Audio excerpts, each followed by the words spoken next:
Hello guys, welcome to our channel. Let's start the story. च 52 कबीर का divorce paper फाड़ना। Hello, कैसे आप सब? तो चलिए शुरू करते हैं। अब आगे। इरा इस वक्त बेली के साथ इटली गई थी जहां वो बेली के सिबलिंग्स को बचाने वाली थी। दूसरी तरफ कृष्णा कुछ दिनों से अपने वक्त की वजह से काफी बिजी थी। आज जाके उसे 2 दिनों की छुट्टी मिली थी। वो अभी अपने रूम में अपना और कबीर का डाइवोर्स पेपर लेके बैठी थी जिसमें उसके तो सिग्नेचर थे लेकिन कबीर के नहीं थे। वो कुछ सोचते हुए पेपर तो टेबल पर रख बाथरूम चली जाती है। कुछ देर में वो तैयार होकर उन पेपर को लेके आहूजा हाउस के लिए निकल जाती है। आहूजा हाउस में वैसे तो मुंबई में शायद ही काफी ज्यादा ठंड और गर्मी का सामना करना पड़ता है, लेकिन फिलहाल अक्टूबर का महीना होने के कारण हल्की सी ठंड थी। इसलिए नूतन जी कृति जी के साथ नीलम जी, नूतन जी की बहन, बाहर गार्डन में बैठी धूप सेक रही थी। वो तीनों ही बातें कर रही थी, लेकिन सच कहा जाए तो बोल तो बस नीलम जी रही थी। उनके साथ कृति जी थोड़ा बहुत साथ दे रही थी, लेकिन नूतन जी बस वहां बैठी किसी सोच में गुम थी। साथ ही उनके चेहरे को देख साफ पता चल रहा था कि वो कई दिनों से न तो सही से सोए हैं न ही खाने पीने का ध्यान रखा है। चेहरे बिल्कुल ही फीका नजर आ रहा था। तभी उनका ध्यान नीलम जी की बातों से वापस आता है, जो उनसे कह रही थी, दीदी माना कि कायू की गलती थी लेकिन है तो हमारी ही बच्ची, अब तो उसे माफ कर दीजिए, हम मिलकर समझाएंगे उसे, वो पूरे मल्लिक फैमिली से माफी मांगेंगी। नूतन जी, नीलम जी बात सुन उनकी आंखें नाम हो जाती है। थी तो एक माँ ही, लेकिन वो भी जानती थी क्यारा द्वारा की गई गलती नहीं बल्कि गुनाह के सामान था। इसलिए अपने जज्बातों को समय संभालते हुए कहती है, नीलम तुम्हें क्या लगता है मुझे दर्द और तकलीफ नहीं होती? अरे मैं तो माँ हूँ, उसकी कैसे तकलीफ नहीं होगा, लेकिन उसने जो किया उसकी माफी नहीं है। वो अपने जलन और गुस्से ने इतनी अंधी हो गई, सही और गलत का मतलब ही भूल गई। हम मानते हैं जो कुछ भी बचपन में उसके साथ हुआ गलत हुआ, लेकिन इसमें इरा की क्या गलती थी? उसकी वजह से इरा की कितनी तकलीफ हुई तुम इसका अंदाजा भी नहीं लगा सकती। मैंने आशा से किया वादा तोड़ दिया, इसलिए जितनी गलत क्यारा की थी उससे कहीं ज्यादा गलती मेरी है, जो मैं ये नहीं समझ पाए कौन सही है कौन गलत।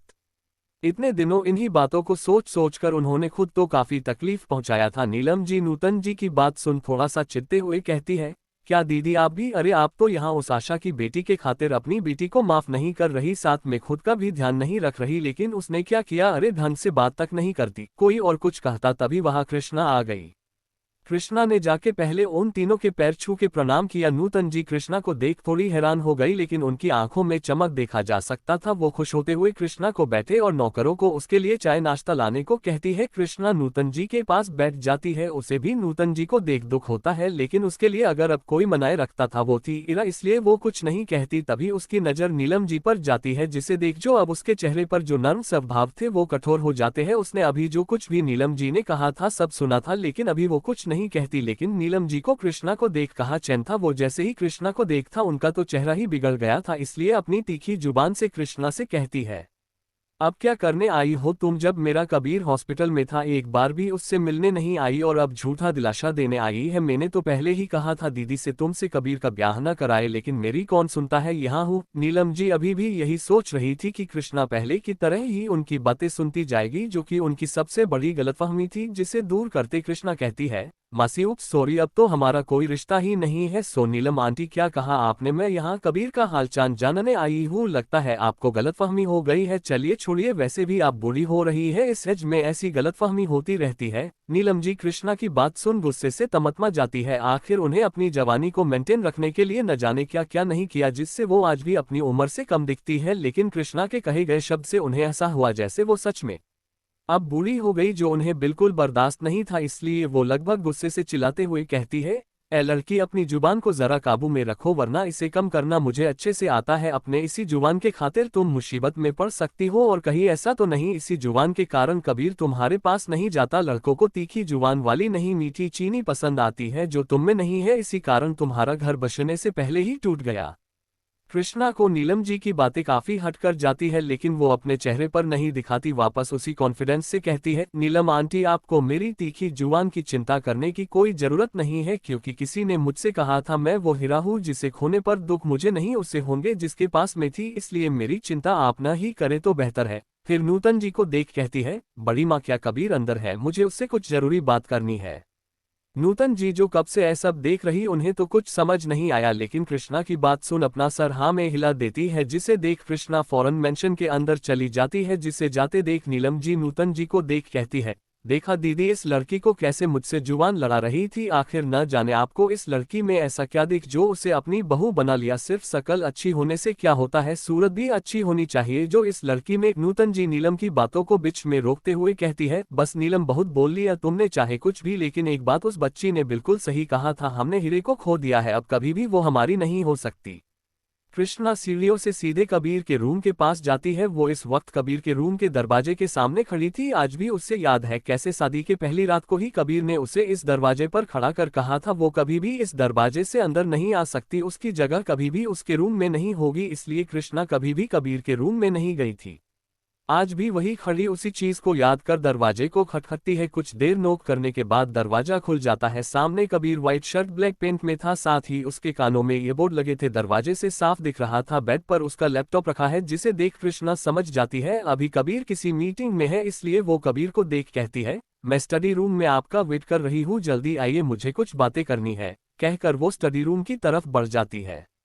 कबीर तो कृष्णा को देख शौक था, फिर कृष्णा की बात सुन अपने होश में आता है। फिर मीटिंग ओवर कर वो भी स्टडी रूम की तरफ चला जाता है। कृष्णा स्टडी रूम में कबीर का वेट कर रही थी, तभी कबीर भी उसके पीछे रूम में आ जाता है और कृष्णा से कहता है, क्या बात करनी है। कृष्णा अपने पास से डाइवोर्स पेपर निकलती है और कबीर को देते हुए कहती है, कुछ खास नहीं, बस कुछ काम बाकी रह गया था, वही करने आई हूँ। कबीर जब डाइवोर्स पेपर को देखता है तो उसके माथे पर बल पड़ जाता है। वो घूर घूर कर उस डाइवोर्स पेपर को देख रहा था। तभी कृष्णा कहती है, घूरना नहीं ही सिग्नेचर करना है, जो न जाने उस टाइम क्यों नहीं किया था। खैर अब भी ज्यादा वक्त बर्बाद नहीं हुआ है, इसलिए जल्दी से सिग्नेचर करके दीजिए, जिससे मैं इस रिश्ते से आजाद हो जाऊं। कबीर कृष्णा की सभी बातों को सुन रहा था और कृष्णा की आखिरी बातों को सुन उसे कल का इंसिडेंट याद आता है। वो कल निर्भय सिंह से मिला था, एक बिजनेस प्रपोजल था जिसमें दोनों ने हिस्सा लिया था। उसी टाइम निर्भय ने उसे खुलकर बताया था कि वो कृष्णा को पसंद करता है और वो उन दोनों के डाइवोर्स के बाद कृष्णा को प्रपोज भी करेगा। जो याद आते ही कबीर की पकड़ उन पेपर पर कस जाती है, सोचकर कि शायद कृष्णा भी निर्भय को पसंद करती है, इसलिए इतनी जल्दी कर रही है डाइवोर्स में, जिससे वो और निर्भय एक दूसरे के और भी क्लोज आ जाए। इसलिए वो थोड़े गुस्से में कहता है, तुम्हें डाइवोर्स की इतनी भी क्या जल्दी है, कहीं ऐसा तो नहीं तुम अब किसी और को पसंद करती हो, इसलिए मुझसे जल्दी से डाइवोर्स चाहती हो। कृष्णा को कबीर की बातें चोट पहुंचा जाती है कि वो कितना कम जानता है उसे, और वो भी तब जब उसे पता था इस रिश्ते को कृष्णा नहीं बल्कि वो खुद तोड़ना चाहता था। लेकिन वो कबीर को इसका एहसास नहीं करती, बल्कि उसके हाँ में हाँ मिलते हुए कहती है, बिल्कुल है, कोई जो मुझे पसंद आ गया है, इसलिए मैं चाहती हूँ हमारा जल्द डाइवोर्स हो जाए ताकि मैं इस रिश्ते से आजाद हो उसके पास जा सकूं। कबीर को कृष्णा की बातें काफी गुस्सा दिला रही थी, जिसे नजरअंदाज कर कृष्णा आगे कहती है, लेकिन तुम्हें क्यों प्रॉब्लम हो रही है, क्या वो तुम नहीं थे जिसने कहा था मैं किसी और से प्यार करता हूं, मैं तो बस तुम्हारा काम आसान कर रही हूं जिससे तुम्हें तुम्हारा प्यार मिल जाए, मुझे मेरा क्या है अच्छा नहीं है। कबीर कृष्णा की सारी बातें सुन रहा था। आखिर में गुस्से में आकर वो कृष्णा की कमर को पकड़ खुद के करीब करता है और उसके गर्दन को पकड़ अपने चेहरे के सामने उसका चेहरा लाता है और बिना एक पल गवाए कृष्णा को किश करने लगता है। वो गुस्से बिना कुछ सोचे बस कृष्णा के होठों को किश के साथ बाइट भी कर रहा था, जिसे कृष्णा की सिसकी निकल जाती है। वो कबीर को खुद से दूर करने की कोशिश करती है लेकिन कर नहीं पाती। थोड़ी देर में कबीर कृष्णा को छोड़ देता है, जिससे कृष्णा लंबी लंबी सांसें ले रही थी। कबीर डाइवोर्स पेपर को हाथ में ले उसके टुकड़े टुकड़े कर देता है और गुस्से में डांट पिटते हुए कहता है, चाहे हो जाए मैं तुम्हें डाइवोर्स नहीं दूंगा, तुम मेरी बीवी हो और मेरी ही रहोगी, इसलिए जिसे भी पसंद करती हो उसे भूल जाओ क्योंकि तुम मेरी हो। अगर कोई बीच में आने की कोशिश करेगा तो उसे मुझे खत्म करने में एक वक्त नहीं लगेगा। कृष्णा कबीर की बात सुन हैरान थी और इस वक्त कबीर किसी शैतान से कम नहीं लग रहा था। गुस्से से उसकी आंखें लाल हो गई थी, जिससे देख एक पल को कृष्णा के भी रोंगटे खड़े हो गए थे, लेकिन फिर भी हिम्मत कर कहती है, ऐ क्या रहे हो, तुम ही तो थे जिससे डाइवोर्स चाहिए था और तुम किसी और को भी तो पसंद करते थे, तो फिर। कबीर कृष्णा की बात का जवाब न देते हुए बस इतना कहता है, बीवी ज्यादा दिमाग लगाने की जरूरत नहीं है, मैंने जो कहा है बस उतना समझो, ठीक है। कृष्णा कबीर की बात इस बार गुस्से से कहती है, तुम्हें नहीं चाहिए डाइवोर्स लेकिन मुझे चाहिए, मैं तुम्हारे साथ एक पल भी नहीं रह सकती, समझे तुम। कबीर को कृष्णा की बातों का जवाब देने में कोई इंटरेस्ट नहीं था, इसलिए वो एक आखिरी बात कहते हुए स्टडी रूम से चला जाता है, क्योंकि तुम अब भी मेरी वाइफ हो, इसलिए अब मायके से वापस आने का समय हो गया है। चिंता मत करी, तुम्हें कहीं जाने को जरूरत नहीं है, तुम्हारा सामान पहले से ही मेरे रूम में शिफ्ट हो गया है, इसलिए एक अच्छी वाइफ की तरह बिहेव करो। कबीर के जाने के बाद कृष्णा सोचती है, इसके कहने का क्या मतलब है, इसने पहले से ही मेरे सामानों को अपने रूम में रख लिया है, आह मैं पागल हो जाऊंगी। कृष्णा सोचते सोचते एकदम ही गुस्से हो जाती है, वो वहां एक पल नहीं रुकती, सीधे वहां से चली जाती है। वही कबीर उसे अपने रूम के बालकनी से कृष्णा को जाते हुए देखता है और अपने मन में कहता है, चाहे तुम कहीं भी चली जाओ, आना तो तुम्हें अब मेरे पास ही है बीवी। 53 मेरे बॉयफ्रेंड बनोगा। अब आगे। इरा और बेली इस वक्त इटली के किसी होटल में रुकी थी, क्योंकि सफर से आए हुए कुछ ही देर हुआ था, इसलिए फ्रेश होने के लिए बाथरूम जाती है। फिलहाल बेली उसके रूम में थी, लेकिन उसका कमरा दूसरा था। बेली जानती थी जिसने उसके सिबलिंग्स को किडनैप किया है उसे अब तक शायद पता चल गया होगा कि बेली इटली में है, इसलिए वो इरा से सब कुछ डिस्कस करना चाहती थी। इरा के वॉशरूम से बाहर आने के बाद बेली उससे डिस्कस करने के लिए बुलाती है। इरा बेली के पास वाले सोफे पर बैठते हुए कहती है, पहले तुम मुझे शुरू से सब बताओ कि किसने तुम्हारी फैमिली को मारा और तुम्हारे भाई बहन को किडनैप किया, और उसके पास कितनी पावर है जो तुम भी उससे अकेले नहीं भिड़ सकती।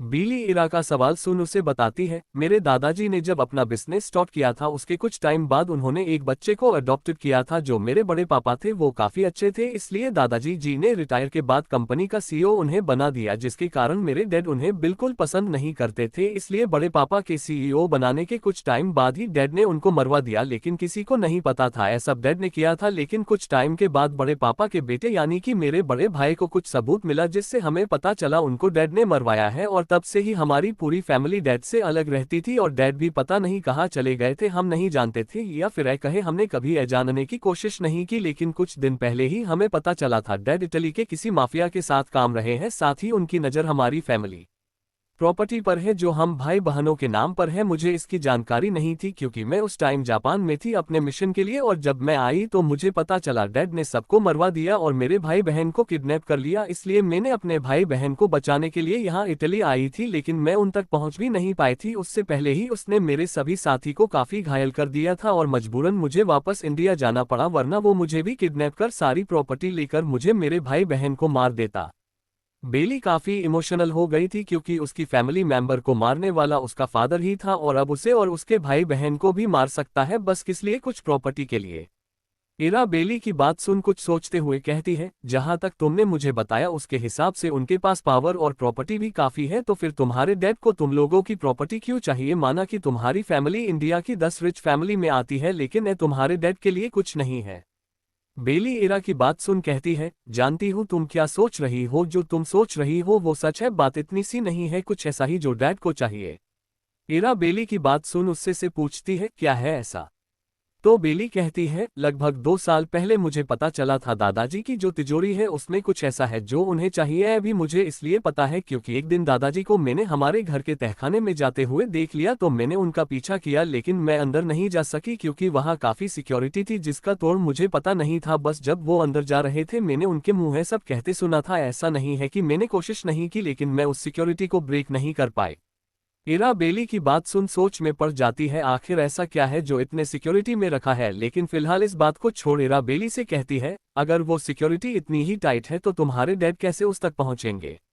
बेली कहती है, इसलिए वो सारी प्रॉपर्टी अपने नाम पर करना चाहते हैं जिससे वो उस सिक्योरिटी को ब्रेक करने का तरीका ढूंढ सके, क्योंकि शायद इसमें काफी टाइम लगने वाला है। वो टाइम उन्हें तभी मिल सकता है जब वो जगह उनकी हो।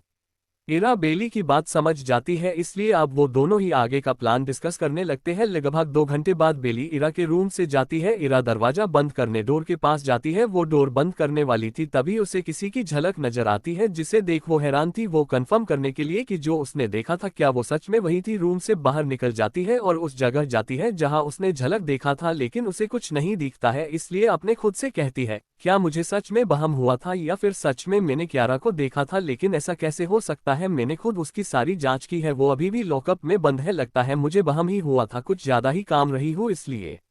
इरा फिर अपने रूम में जाके सो जाती है क्योंकि उसके बाद शायद ही उसे सोने का मौका मिले। वही उसी जगह जहां इरा ने क्यारा को देखा जिसे वहम समझ इरा ने इस बात को छोड़ दिया था, वहां से एक परछाई बाहर निकलती है जो और कोई नहीं क्यारा थी जो जेल से निकल चुकी थी।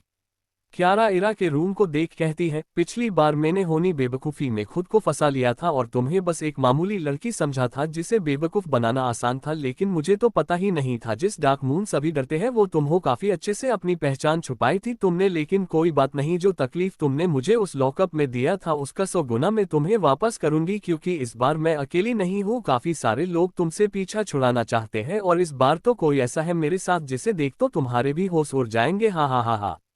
क्यारा वहां खड़ी इरा की होने वाली बर्बादी पर हंस रही थी, तभी उसे किसी का फोन आता है जिसे उठाते हुए क्यारा कहती है, चिंता मत करिए, इस बार वो हमारी जाल में जरूर फंसेंगी, आखिर तुम जो साथ हो। फिर उधर से कुछ कहा जाता है जिस पर फिर क्यारा कहती है, हम बस कल तक, फिर जो हमरा है वो हमें मिल जाएगा। क्यारा कॉल कटकर वहां से चली जाती है।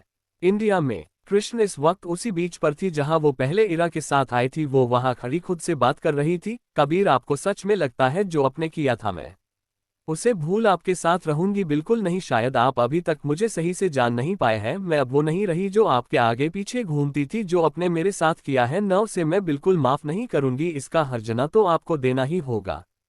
कृष्णा अपनी सोच में गुम थी, तभी उसे एहसास होता है जैसे कोई उसके साथ खड़ा है। वो अपने सर बगल में घूमती है, उसे निर्भय दिखता है जो बिना कुछ कहे वहां खड़ा आती जाती लहरों को देख रहा था। फिर वो भी कृष्णा की तरफ देखता है। कृष्णा निर्भय को देख पूछती है, तुम यहाँ, तुम्हें कैसे पता चला मैं यहाँ हूँ?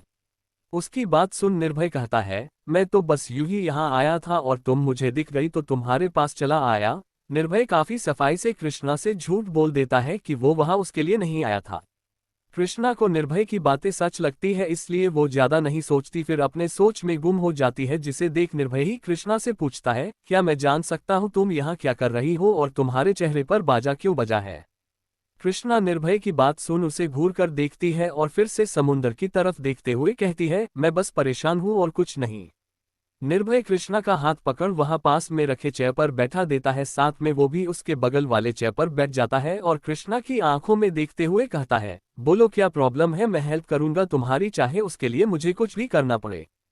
कृष्णा तो निर्भय का रूप देख थोड़ी हैरान थी, क्योंकि वो उसे काफी अच्छे से जानती है। वो ऐसा बिल्कुल नहीं है जैसे वो अभी बनने की कोशिश कर रहा है। लेकिन फिर निर्भय की बात सुन वो निर्भय से कहती है, चाहे मैं जो भी तुमसे मदद मांगू तुम मेरी मदद करोगे? निर्भय अपना सर हाँ में हिलाता है, जिसे देख कृष्णा उसे कहती है, मेरे बॉयफ्रेंड बन जाओ। कृष्णा की बात सुन निर्भय बिल्कुल ही हैरान हो जाता है, उसे समझ नहीं आता आखिर वो क्या जवाब दे। कृष्णा निर्भय का रिएक्शन देख कहती है, देखो तुमने खुद कहा था तुम मेरी मदद करोगे तो पीछे हटने की कोशिश मत करना। निर्भय कृष्णा की बात सुन अपने होश में आता है, वो हड़बड़ाते हुए कृष्णा से कहता है, क्या क्या कह कहा तुमने? मेरा मतलब है तुम चाहती हो मैं तुम्हारा बॉयफ्रेंड बनूं? कृष्णा निर्भय को ऐसे बेहव करते देख उसे शांत करते हुए कहती है, अरे मैं बस तुम्हारी मदद मांग रही हूँ, कोई सच में थोड़ी कह रही तुम मेरे बॉयफ्रेंड बन जाओ। निर्भय कृष्णा की बात असमंजस में पूछा है, मतलब? कृष्णा निर्भय को समझते हुए कहती है, मुझे कबीर से डाइवोर्स चाहिए, लेकिन वो पता नहीं क्या सोच रहा है। पहले तो खुद ही उसे मुझसे अलग होना था और अब खैर छोड़ो, मुझे बस उससे अलग होना है, इसलिए मुझे तुम्हारी मदद चाहिए, बोलो करोगे मेरी मदद? कृष्णा अपना हाथ निर्भय से सामने करते हुए कहती है। निर्भय कृष्णा की बात सुन फिर उसके हाथों को देख उस पर अपने हाथ को रख वादा करते हुए कहता है, मैंने कहा था न मैं तुम्हारी मदद करूंगा। कुछ टाइम तक बात करने के बाद दोनों ही अपने घर चले जाते हैं। 54 क्रॉसबो। हेलो, कैसे हैं आप सब? नवरात्रि चल रहा है, माता रानी आप सब पर अपनी कृपा बनाए रखे। तो चलिए शुरू करते हैं। अब आगे। इटली, रात का वक्त। शहर से दूर एक फार्म हाउस जो काफी आलीशान था, जिसे देख कोई भी कह सकता है फार्म हाउस जरूर किसी बड़े बिजनेसमैन का होगा, लेकिन उस फार्म हाउस की सिक्योरिटी काफी हाई थी। हर तरफ बॉडीगार्ड खड़े थे, फार्म हाउस के बाउंड्री के अंदर और बाहर बॉडीगार्ड खड़े उस हाउस को प्रोटेक्ट कर रहे थे। उस फार्म हाउस से लगभग 500 मीटर की दूरी पर एक पेड़ के नीचे एक लड़की खड़ी थी, तभी उसे किसी की आवाज सुनाई देती है, हम सिक्योरिटी काफी हाई है और वो फार्म हाउस भी काफी शानदार नजर आ रहा है, क्या ये तुम्हारे डैड का है? पेड़ के नीचे खड़ी बेली अपना सर ऊपर करती है, ऊपर पेड़ पर इरा एक हाथ से दूरबीन और दूसरे से पेड़ की टहनी पकड़े पेड़ पर खड़ी थी। इरा दूरबीन से उस फार्म हाउस को देख रही थी। बेली इरा को जवाब देती है, इन सिक्योरिटी को काम मत आकाना है, अपने फील्ड के बेस्ट है। इरा पेड़ पर खड़ी अब भी दूरबीन से फार्म हाउस को देख रही थी। वो वहीं से बेली को जवाब देती है, तो क्या यही वजह थी कि तुम लोग इसके अंदर नहीं जा सके?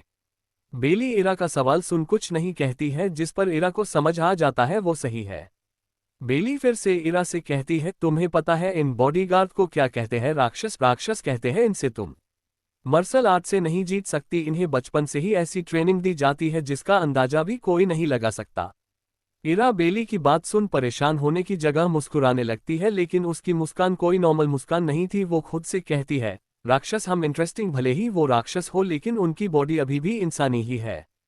इरा इतना कह सीधे उस पैड से जंप मारकर जमीन पर उतर जाती है और दौड़ते हुए बेली से कहती है, मेरा पीछा करो। इरा दौड़ते हुए अपने पीछे टांगे बैग से एक क्रॉसबो निकलती है। एक ऐसा वेपन था जिसके ट्रिगर दबाने पर एक साथ 5 सुई जैसी नुकीली चीज उससे निकलती थी, लेकिन इसकी खास बात है कि इसमें जहर है जो बॉडी को छूते ही उस इंसान को 10 सेकंड में मार सकता है।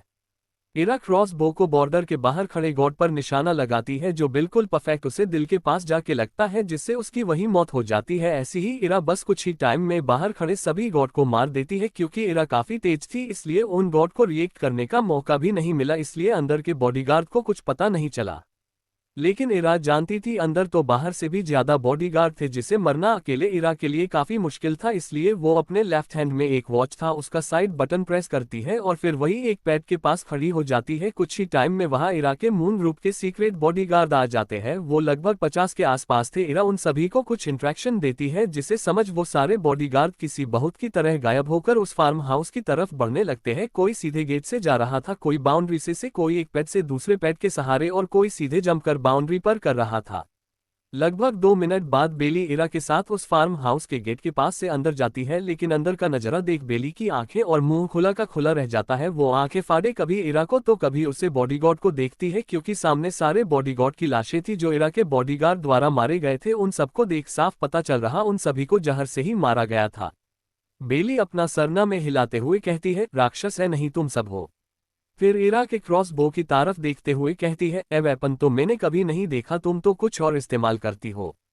इरा अपने क्रॉसबो को देखते हुए कहती है, हाँ बस कुछ दिन पहले ही बनाया गया है। इरा के पास दूसरे कंट्री के बेस्ट फौजर हैं जो उसे और उसके टीम मेंबर के लिए बहुत ही खतरनाक वेपन बनाते हैं, और ए मून ग्रुप की खासियत है क्योंकि वो हमेशा अलग अलग तरह के वेपन का इस्तेमाल करते हैं।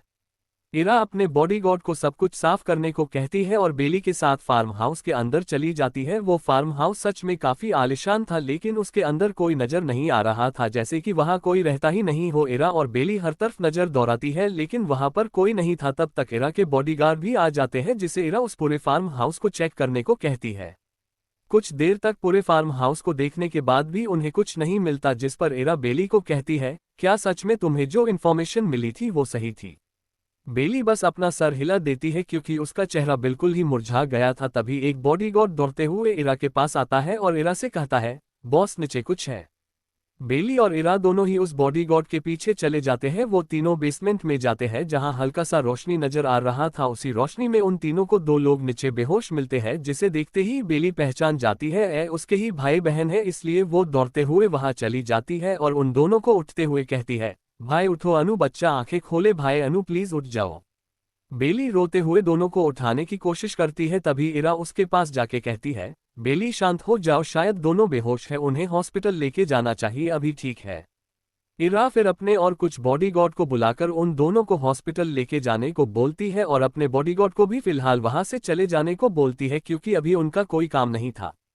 फिर बेली और इरा दोनों ही हॉस्पिटल जाती है, जहां जाके पता चलता है नीरज जो बेली का भाई था और उसकी बहन अनु ठीक है, बस कुछ कमजोरी है। इरा बेली को वहीं रहने का बोल उसके लिए कुछ लाने के लिए कैंटीन की तरफ जाती है। वो कॉरिडोर से जा ही रही थी, तभी कोई उसके पीछे से उसके सर पर किसी चीज से तेज वार करता है, जिससे इरा का सर चकरा जाता है। लेकिन वो अभी भी बेहोश नहीं हुई थी, इसलिए वो पीछे मुड़कर देखती है तो वहां क्यारा खड़ी एक ईविल स्माइल कर रही थी। इरा अपनी पूरी ताकत लगाकर क्यारा का गला पकड़ लेती है, जिससे तो क्यारा का दम ही घुटने लगता है। क्यारा काफी कोशिश करती है इरा का हाथ अपने गले से हटाने का, लेकिन इरा की पकड़ ढीली होने की जगह मजबूत हो जाता है। तभी कोई इरा के पीछे जाके उसके गले में एक सुई लगा देता है, जिसके असर में इरा की पकड़ ढीली हो जाती है और इरा बेहोश हो जाती है। वही क्यारा अपना गला रगड़ते हुए कहती है, थैंक गॉड तुमने आके इस बिच को बेहोश कर दिया, वरना मैं स्वर पधार गई होती।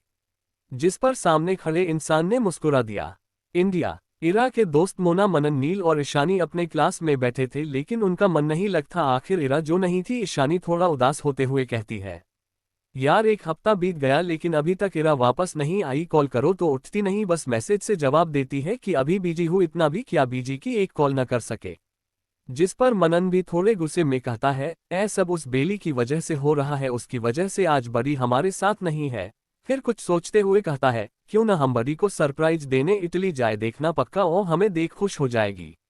मोना, नील और ईशानी को मनन का आइडिया सही लगता है। वो पहले भी जाना चाहते थे लेकिन इरा का मैसेज आता कि वो फिलहाल बिजी है, बस इसलिए आ नहीं पा रही। उन्हें लगा था वो कुछ दिनों में आ जाएगी लेकिन एक हफ्ता बीतने को आया है और इरा का कुछ पता ही नहीं है। इटली में इरा एक रूम में बंद थी। पिछले एक हफ्ते से जब इरा को होश आया था तभी उसने खुद को यही इसी रूम में पाया था जहां एक छोटा सा लैंप था और एक छोटी सी विंडो जहां से उसे बस इतना पता चल सकता है कि अभी दिन है या रात। उसके सारे सामान को उससे ले लिया गया था। इरा वाल के सहरे बैठी थी। उसने इन कुछ दिनों में इस जगह से बाहर जाने के सारे रास्ते ट्राई किए लेकिन वो जा नहीं पाई, नहीं कोई उससे मिलने आया। उसे बस इतना पता है क्यारा ही वो इंसान थी जिसने उसे इस जगह बंद किया है। वहां बस एक चीज थी जो रोज होती थी, वो था दोनों टाइम का खाना जो रोज उस खिड़की से आती थी। उसे उस इंसान से बात करने की कोशिश की, कौन है जिसने उसे यहाँ बंद रखा है और उससे क्या चाहिए, लेकिन उसे कोई जवाब नहीं मिलता। इरा वहां बैठी खुद से ही बात कर रही थी, फिर से क्यों मैं फिर एक ही जगह कैद होकर नहीं रहना चाहती। मैं कितनी भी कोशिश कर लूं अपने पिछले लाइफ के उस डरावने दिन को, लेकिन मैं भूल नहीं सकती और यहाँ भी मुझे वैसा ही एहसास हो रहा है। मैं कैसे निकलूंगी? क्या कोई है जो मेरी मदद कर सकता है? मैं अपने टीम से भी कांटेक्ट नहीं कर सकती। कैसे जाऊंगी मैं यहाँ से? मेरी फैमिली, मेरे दोस्त, सभी को मेरी फिक्र हो रही होंगी और मैं यहाँ से बाहर नहीं जा सकती है। क्या करूँ मैं? 55 असली दुश्मन। इरा अभी भी उसी कमरे में बंद थी और खुद को बचाने के तरीकों पर विचार कर रही था। तभी उसे एहसास होता है कोई उस कमरे के बाहर खड़ा है, इसलिए वो जमीन से उठाकर दरवाजे की तरफ देख रही थी और कुछ ही टाइम में वो दरवाजा एक तेज आवाज से खुल जाता है, लेकिन बाहर की रोशनी अंदर आने के कारण इरा को कुछ भी क्लियर नहीं दिख रहा था। दरवाजे से कुछ लोग कमरे के अंदर आते हैं। इरा को धीरे धीरे उस इंसान का चेहरा नजर आ रहा था। वो धीरे से कहती है, क्यारा। क्यारा के साथ एक आदमी और कुछ गार्ड थे। क्यारा इरा को देख एक कुटिल मुस्कान के साथ कहती है, तो कैसा लगा यहाँ रहकर? मुझे उम्मीद है तुम्हें यह जगह काफी पसंद आई होंगी। इतना कह क्यारा हंसने लगती है। इरा क्यारा को कोई जवाब नहीं देती। तभी क्यारा के बगल में खड़ा आदमी कहता है, बहुत सुना था तुम्हारे बारे में डार्क मून, और जैसा सुना था तुम बिल्कुल वैसी ही निकली। तभी तो अकेले ही मेरे फार्म हाउस के सभी गार्ड को कुछ ही मिनट में निपटा दिया। इरा उस आदमी की बात सुन खुद से कहती है, फार्म हाउस, इसका मतलब है बेली के डैड है।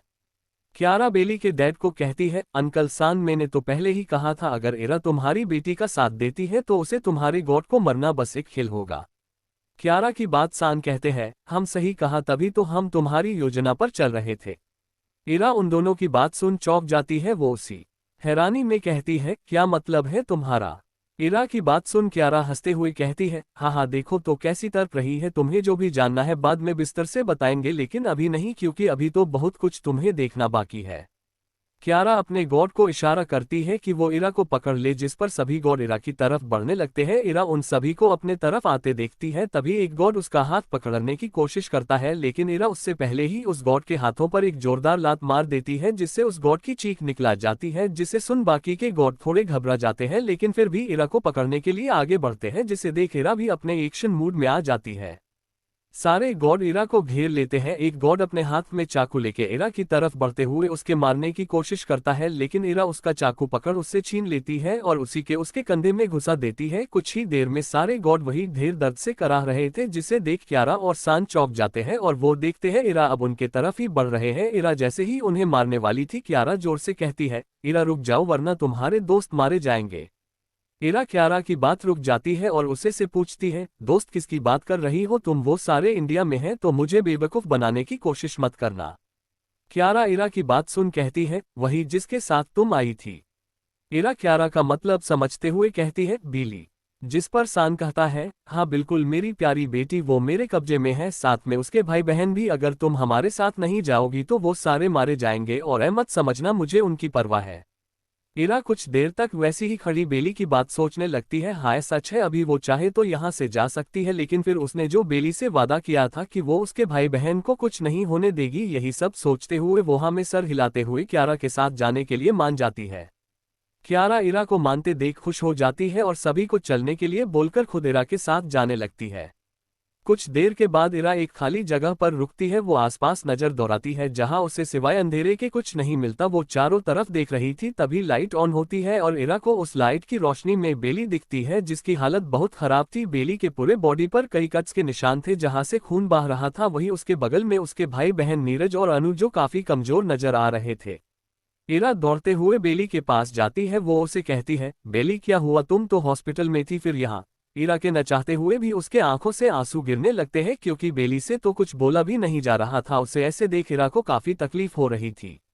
बेली इरा को देख थोड़ा सा लड़खड़ाते हुए कहती है, इरा तुम ठीक हो, मुझे लगा कहीं तुम में मेरी वजह से। इरा बीच में ही बेली को रोकते हुए कहती है, अभी तो चुप हो जाओ, मुझे तुम्हें जो भी कहना है बाद में कहना, ठीक है, जब हम यहाँ से निकला जाएंगे।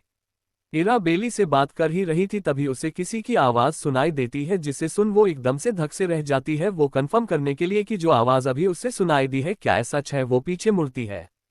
सामने सीधी थी जहां से कोई चलते हुए आ रहा था। वो इरा की बात एक फिर कहता है, क्या तुम्हें सच में लगता है तुम यहाँ से जा सकती हो? हाँ, अगर तुम यहाँ से जा ही सकती तो हम बेवकूफ थोड़े थे जी तुम्हें यहाँ लाने के लिए इतनी मेहनत करते। वो इंसान चलते चलते ठीक इरा के सामने आ जाता है जिसे देख इरा बिल्कुल ही हैरान थी। आखिर जो वो देख रही थी क्या सच है या बस उसकी आंखों का वहम? इरा उस इंसान को देख खुद से कहती है, फिर से, लेकिन इस बार क्यों? मैंने तो इस बार कुछ भी ऐसा नहीं किया। फिर अपने सामने खड़े इंसान को देख उसकी आंखें एकदम लाल हो जाती है। वो लगभग चिल्लाते हुए कहती है, ईशान मल्होत्रा, सच में तुम में बहुत हिम्मत है जो तुम मेरे सामने अपने असली चेहरे के साथ आ गए। तुमने जो किया था उसकी भरपाई करने का समय आ गया है। क्यारा ईशान के पास जाते हुए कहती है, ईशान बेबी देखो तो उस बिच को कैसे, तुम्हें देख एकदम पागल हो गई है। लगता है अभी भी उसके दिल में तुम्हारे में फीलिंग है। भले ही वो इस बात को नकार देती है लेकिन उसके आंखों का गुस्सा साफ कह रहा है उसे काफी तकलीफ दे रही है। ईशान क्यारा को उसकी कमर से पकड़ अपने पास लाता है और उसके बालों को उसके कानों के पीछे करते हुए इरा को देख कहता है, आखिर मैं चीज ही ऐसा हूँ जिसे कोई काफी नहीं भुला सकता। फिर क्यारा को छोड़ इरा के पास जाते हुए कहता है, तो कैसा लगा तुम्हें हमारा सरप्राइज?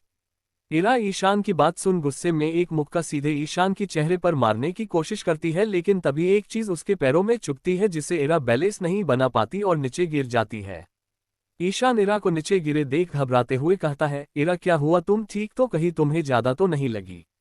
कहते हुए इरा के गालों को छूने की कोशिश करता है लेकिन इरा अपना मुंह फेर उसके हाथों को झटक देती है। तभी ईशान हंसते हुए कहता है, अफसोस की बात है, मैं तुम्हारी इसमें कोई मदद नहीं कर सकता। इरा अपने पैरों की तरफ देखती है जहां से खून बह रहा था जिसे इरा को काफी दर्द हो रहा था क्योंकि इरा के दोनों घुटनों के पास 4 से 5 कील जैसी चीज चुभी थी। जिससे सहते हुए इरा ईशान की तरफ देखकर कहती है, ऐसा करने का तुम्हारा क्या मकसद था? ईशान इरा को देख कहता है, लगता है तुम्हें जानने की बहुत जल्दी है। चलो मैं इतना तो तुम्हें बता ही देता हूँ, मुझे बस 2 चीज चाहिए थे जिसके लिए मैंने ऐसा किया। पहला तुम्हारे डैड द्वारा बचाया गया फॉर्मूला, दूसरा वो सॉल्यूशन जो सबसे पहली बार उस फॉर्मूले द्वारा बनाया गया था। इरा नासमझी में कहती है, क्या मतलब है तुम्हारा? मुझे सब बताओ, क्या वो तुम ही थे जिसने मेरे दोस्तों पर हमला किया था? ईशान इरा के उताबालेपन को देख कहता है, अरे शांत हो जाओ, तुम्हें जानना है न सब तो शांति से सुनो तभी सुनाऊंगा वरना नहीं। इरा ईशान की बात अपने हाथों की मुट्ठी बनाते हुए खुद को शांत करती है जिसे देख ईशान कहता है, हम गुड गर्ल तो चलो मैं बताता हूँ। हाँ सच है, उस फॉर्मूले के लिए तुम्हारे दोस्तों को किडनैप हमारे द्वारा ही किया गया था लेकिन मैं अकेला नहीं था, उसमें मेरी मदद। वो इतना कह ही रह था तभी इरा कहती है, नीलम आंटी ने की थी। ईशान चौंकते हुए इरा को देखता है फिर हंसने लगता है, हाँ बिल्कुल, तुम्हारी बड़ी मोम की बहन ने मेरी मदद की थी और वही तो है जिसने क्यारा को जेल से बाहर निकाला और उसी ने फॉर्मूले के लिए तुम्हारे दोस्तों को किडनैप करने का फैसला लिया था। मैंने तो बस उसका साथ दिया।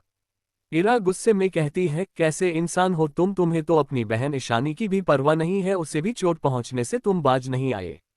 ईशान थोड़े गुस्से में कहता है, सच में तुम्हें लगा मैंने उसे चोट पहुंचाई? शायद तुम्हें पता नहीं, उसे हल्की सी खरोच आई थी और फिर मैंने उसे बेहोशी का हल्का सा डोज दे दिया जिससे उसे ऐसा फील हो जैसे उसे किसी ने काफी गहरी चोटें दी है। इरा अपनी लाल आंखों से ईशान को देख उठाने की कोशिश करती है और वो किसी तरह फिर से खड़ी हो जाती है और ईशान के कहती है, जब तुमने इतना कुछ किया है तो तुम्हें पता ही होगा मेरे पास वो फॉर्मूला नहीं है, फिर मुझे किडनैप करने से क्या फायदा? ईशान इरा को खड़े देख कहता है, लगता है काफी जान है तुम्हें अंदर, बहुत अच्छा। फिर इरा को जवाब देते हैं, मुझे पता है तुम्हारे पास वो फॉर्मूला नहीं है और इसलिए तुम्हें किडनैप किया ताकि तुम हमारे रास्ते में बड़ा न बन सको। तुम्हारे न रहने के कारण बाहर काफी कुछ हो रहा है जिसका फायदा हम उठाएंगे और जो चाहिए वो हमें मिल जाएगा। इरा को ईशान की बातें समझ नहीं आ रही थी जिसे देखकर ईशान कहता है, लगता है तुम्हें अपनी कीमत पता नहीं है, चली मैं ही बता देता हूँ। विंग ग्रुप ने कुछ टीम को भेजा है तुम्हारी तलाश में, सबका ध्यान अभी तुम्हें ढूंढने में लगा है और यही एक मौका है जिससे मैं वो फॉर्मूला ले सकता हूँ। और बेली की तरफ देखते हुए कहता है, ए लड़की भी काफी काम आई है हमारी, लेकिन अब इसका काम हो गया है, इसलिए इसका जिंदा रहन मेरे लिए कोई मायने नहीं रखता। ईशान शान से कहता है, अपनी बेटी को जिम्मेदारी तुम्हारी है। ईशान की बात इरा समझ जाती है, इसलिए वो ईशान पर चिल्लाते हुए कहती है, तुम लोगों को बेली की प्रॉपर्टी चाहिए थी ना, जो तुम्हें मिल गई है, अब उन तीनों को जानो दो। शान इरा की बात सुन हंसने लगता है, साथ में क्यारा और ईशान भी। शान कहता है, तुम्हें सच में लगा मैंने इन लोगों का साथ प्रॉपर्टी के लिए? शान की बात सुन इस बार बेली कहती है, और क्या चाहिए आपको? जो भी हमारे पास था वो आपने ले लिया, अब प्लीज हमें जाने दीजिए। शान कहता है, तुम दोनों को यहाँ लाना हमारे प्लान में शामिल था, क्योंकि तभी हमें वो सॉल्यूशन मिल सकता था जो पापा ने अपने सीक्रेट प्लेस में छिपाया था। इरा शान की बात समझ कहती है, क्या सॉल्यूशन बेली के दादाजी के पास था, लेकिन कैसे? इरा की बात सुन इस बार क्यारा हंसते हुए कहती है, चूचू बेचारी, लगता है कुछ भी नहीं पता, चलो मैं ही बता देती हूँ वो क्या है। न तुम्हारे डैड अकेले ब्राजील नहीं गए थे, बेली के दादाजी भी साथ गए थे। उस टाइम दोनों ही बिजनेस पार्टनर थे, और जब फॉर्मूला और सोल्यूशन मिला तो फॉर्मूला को तुम्हारे डैड और सोल्यूशन को बेली के दादाजी ने संभाले की जिम्मेदारी ली थी, और उसी जिम्मेदारी के चलते दोनों की मौत हुई। बेली और इरा क्यारा की बात काफी गुस्से में थे, क्योंकि दोनों ही उन दोनों के प्यार करते थे जिनके बारे में क्यारा इतनी आसानी से कह रही थी उनकी मौत क्यों हुई। क्यारा आगे कहती है, क्या लगा था तुम लोगों को ऐसी ही बेली के भाई बहन मिल गए थे? नहीं, सब हमारे प्लान के अनुसार हुआ। हम जानते थे बेली अगर किसी की मदद लेगी तो वो थी तुम, फिर क्या हमें तुम्हें रास्ते से हटने का प्लान बन गया, और मेरा बदला भी तो बाकी था तुमसे। तुम्हारे कारण मैं जेल में थी, आखिर कैसे तुम्हें छोड़ सकते थी? क्यारा इतना कह अपने हाथ से अचानक से खंजर निकलती है और इरा के पेट में मार देती है, जिसके साथ ही कई सारे लोगों की आवाज आती है। इरा च 56 इरा की तलाश है। अब आगे क्यारा इरा से बात करते करते है उसके पास जाती है और अपने हाथ में छुपे खंजर से इरा को चाकू मार देती है, लेकिन इरा को वो चाकू मार पाती उससे पहले ही कोई उसके हाथ को पकड़ रोक देता है। इरा, जिसने अपनी आंखें बंद कर रखी थी, जब उसे कोई दर्द महसूस नहीं होता तो वो अपनी आंखें खोलती है। उसे अपने सामने एक इंसान खड़ा नजर आ रहा था जिसके चेहरे पर मास्क था, और उसने ही क्यारा का हाथ मजबूती से पकड़ रखा था। कुछ दिन पहले बेली काफी देर से इरा का इंतजार कर रही थी, लेकिन इरा का कोई आता पता ही नहीं था, इसलिए वो खुद उसे ढूंढने निकल जाती है। कुछ देर तक वो इरा को ढूंढती है, लेकिन उसे इरा कहीं नहीं मिलती, इसलिए वो अपने गॉड से इरा के बारे में पूछती है जो उसके साथ हॉस्पिटल में रुके थे, लेकिन उन्हें भी नहीं पता था कि इरा कहाँ है। इसलिए बेली बस इरा के सीक्रेट गॉड के कांटेक्ट करके ही कुछ पता कर सकती थी, लेकिन उसे नहीं पता था कि कैसे वो इरा के गॉड से कांटेक्ट करे। बेली खुद से कहती है, क्या मुझे इरा के टीम मेंबर से कांटेक्ट करना चाहिए, लेकिन अगर उन्हें पता चला इरा गायब है तो वो सबसे पहले मुझे ही इसका दोषी मानेंगे। नहीं, अभी यह कंफर्म नहीं हुआ है कि इरा के साथ कुछ बुरा हुआ है, मुझे विन कंपनी के कांटेक्ट कर उन्हें इरा के बारे में बताना चाहिए। हाँ, ऐसा ही है। इनता सोचकर बेली चीफ को कॉल कर उन्हें इरा के बारे में बता देती है, साथ ही इरा के गॉड के कांटेक्ट कैसे करना है अभी पता चल जाता है। बेली इरा के गॉड से कांटेक्ट करने ही वाली थी, तभी उसे एहसास होता है जैसे उसके आसपास कुछ अजीब हो रहा है, इसलिए वो अपना सर इधर उधर घूमते हुए देखती है आखिर हो क्या रहा है। बेली को कुछ लोग नजर आते हैं जो उसके तरफ ही आ रहे थे। कुछ ही देर में लगभग 10 लोग बेली के सामने खड़े हो जाते हैं और उनके बीच से शान बाहर निकलते हैं। बेली शान को देख कुछ चौंक जाती है, लेकिन फिर गुस्से में पूछती है, आप यहाँ, अगर आप यहाँ मुझे या मेरे भाई बहन को नुकसान पहुँचने आए हैं तो मैं आपको बता दूं, ऐसा आप नहीं कर सकते हैं। शान बेली की बात सुन हंसने लगते हैं, हाँ हाँ हाँ, तुम्हारा गुस्सा आज भी वैसा ही जैसे बचपन में हुआ करता था, और अफसोस की बात है तुम आज भी उतनी ही मासूम हो जितनी पहले थी। बेली शान की बात सुन काफी गुस्से में थी और उसी गुस्से में अपने सामने खड़े एक गॉड के पेट में जोरदार लात मरती है, जिससे वो गॉड दूर जाके गिरता है। बेली शान को देख कहती है, अब तो आपको मालूम हो गया होगा मैं कितनी मासूम हूँ। शान थोड़ा चौंके तो जरूर थे, लेकिन फिर से हंसने लगते हैं जैसे कि बेली ने अभी कोई जोके सुनाया हो। शान अपनी हंसी को रोकते हुए कहते हैं, बेली बेली बेली, मुझे तुम्हारा प्रदर्शन अच्छा लगा, तुम सच में काफी आगे निकला गई हो, लेकिन अभी फिलहाल मेरा कोई इरादा नहीं है ऐ सब देखने का, और तुम जिस सिक्योरिटी के भरोसे अपने भाई बहन को रखा था वो तो कब का टूट चुका है। बेली शान की बात थोड़ा घबराते हुए पूछती है, आपके कहना का मतलब क्या है? शान बेली के पास जाके उसके गालों को टैप करते हुए कहते हैं, यही मेरी बच्ची की जिसे तुम बचना चाहती हो वो अब मेरे कब्जे में है, और इतना ही नहीं, तुम्हारी रक्षक इरा मल्लिक उर्फ डार्क मून वो भी अब हमारी कैदी है। बेली शान से यह सब सुन बहुत घबरा जाती है, उसे समझ नहीं आ रहा था इस स्थिति में अब क्या करे, उसके आंखों से आंसू निकल रहे थे। कुछ टाइम तक अपने में गुम रहने के बाद बेली कहती है, आपको मुझसे काम है न, तो प्लीज इरा को छोड़ दीजिए, वो तो बस मेरी मदद करने आई थी, आप जो चाहे मेरे साथ कर सकते हैं, लेकिन प्लीज उसे जाने दीजिए। सान एक बार फिर बेली की बात सुन हंसने लगते हैं और कहते हैं, सच में तुम्हें लगा था तुम्हारे साथ डार्क मून का आना कॉन्सिडेंस था, नहीं है तो हमारा प्लान था, एक तीर से दो शिकार। अब बातें बहुत हो गई, अगर तुम मेरे साथ अपनी मर्जी से गई तो ठीक, वरना तुम्हारे भाई बहन के साथ क्या हो सकता है इसका तुम्हें कोई अंदाजा भी नहीं। आखिर अब वो मेरे किसी काम के नहीं है, मुझे तो बस तुमसे मतलब है। बेली के पास अब कोई रास्ता नहीं था, इसलिए अंत में वो उनके साथ जाने के लिए तैयार हो जाती है। दूसरी तरफ बेली ने चीफ को वो सब कुछ बता दिया था जो इरा के बारे में था, लेकिन जब बेली का कॉल आया था तब वो अकेले नहीं थे, उनके साथ कुछ लोग और भी, जिनमें से पहले विन कंपनी के सीईओ धनराज गुप्ता थे, साथ में कुछ साइंटिस्ट जो उसी फॉर्मूले पर काम रहे थे। लेकिन वहां एक शख्स और था जो इस मीटिंग में शामिल हुआ था, वो था किंग डिमंस ग्रुप का लीडर और साथ में विन कंपनी का पार्टनर भी, जिसका मतलब था वो भी विन कंपनी का मालिक था। चीफ को परेशान देख धनराज पूछते हैं, क्या हुआ मनीष? चीफ का नाम जब से कॉल आई है तुम परेशान दिख रहे हो। चीफ धनराज की बात सुन कहते हैं, अभी बेली का कॉल आया था, उसका कहाँ है? डार्क मून लापता है, आप जानते हैं वो हमारे लिए कितनी इंपॉर्टेंट है, इसलिए मैं परेशान हूँ कहीं वो किसी मुसीबत में न हो। धनराज चीफ की बात सुन एकदम से खड़े हो जाते हैं। मनीष आप बेस्ट टीम को भेजिए, चाहे कुछ भी क्यों न हो जाए, डार्क मून को कुछ भी नहीं होना चाहिए। धनराज की बात सुनकर चीफ और किंग दोनों ही हैरान हो जाते हैं। किंग अपने मन में सोचता है, आज से पहले कभी भी अंकल में इस तरह का बिहेव नहीं किया, माना डार्क मून काफी टैलेंटेड है इसलिए उसे कुछ ना हो उसका ख्याल रखना अच्छी बात है, लेकिन जिस तरह से अंकल पैनिक कर रहे मुझे कुछ अजीब लग रहा है। इधर धनराज भी अपने मन में कहते हैं, मैंने जो तुमसे वादा किया था उसे मैं जरूर निभाऊंगा, चाहे मुझे कुछ भी क्यों न करना पड़े, इरा को कुछ नहीं होगा। ऐसा लग रहा था जैसे धनराज यह बात जानते थे कि असल में डार्क मून कौन है और शायद उनका इरा से कुछ स्पेशल कनेक्शन था। चीफ डिसाइड कर रहे थे कि कौन इरा को ढूंढने जाएगा, तभी किंग कहता है, चीफ मैं अपनी टीम के साथ मून ग्रुप की लीडर को ढूंढने जाना चाहता हूँ, आप चाहे तो और भी टीम को भेज सकते हैं, लेकिन उन्हें मेरी बात माननी होगी। चीफ किंग की बात सुन थोड़ा खुश हो जाते हैं, क्योंकि अगर किंग खुद इसमें इन्वॉल्व होगा तो डार्क मून को ढूंढना आसान हो जाएगा, इसलिए वो किंग की बात पर सहमत हो जाता है।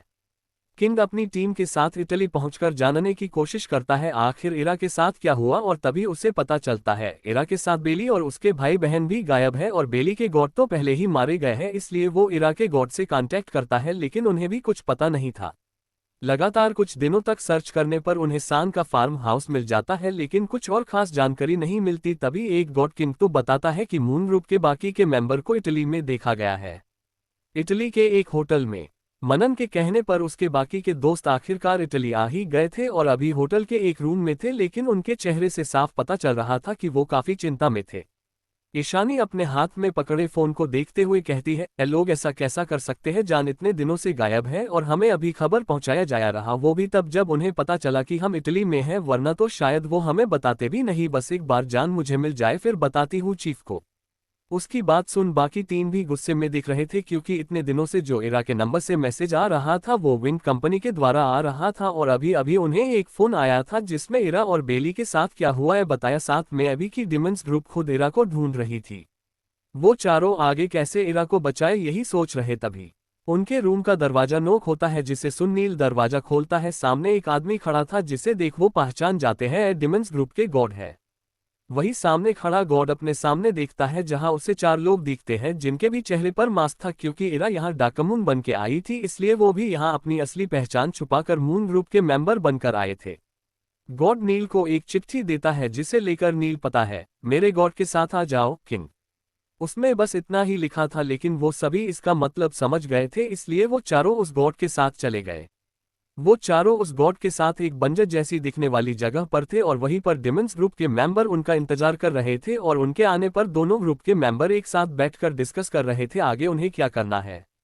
वो लोग बात कर ही रहे थे, तभी नील, मोना, ईशान और मनन के हाथों में पहनी घड़ी अचानक से बिप की आवाज निकलने लगती है, जिसे सुन वो अपने सामने डिमंस ग्रुप को देख कहते हैं, हमें पता चल गया है, आखिर हमारी लीडर कहाँ है।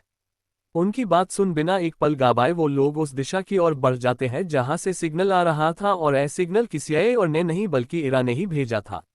जब क्यारा इरा के साथ उस रूम से बाहर निकली तो उसे एहसास हुआ जैसे उसके हाथों में पहने डिवाइस में अब सिग्नल आ रही थी, जिससे उसे एहसास होता है कि जिस रूम में उसे बंद किया गया था वहां जैमर लगा था जिससे इरा के रूम में सिग्नल न पहुंच सके। और रही बात की क्यों किसी ने उस डिवाइस को इरा के हाथ से निकला, उसकी वजह थी उसकी डिजाइन, क्योंकि वो देखने से किसी भी तरह का डिवाइस नहीं लग रहा था। ऐसा लग रहा था जैसे इरा ने अपने हाथ में बस एक पहली सी धागा को बंधा हुआ है और वही उस डिजाइन की विशेषता थी, और इसीलिए तो उस डिवाइस को डिजाइन तैयार किया गया था कि कभी उसके मेंबर में से कोई किसी मुसीबत में पड़े तो वो अपना सिग्नल भेज सके।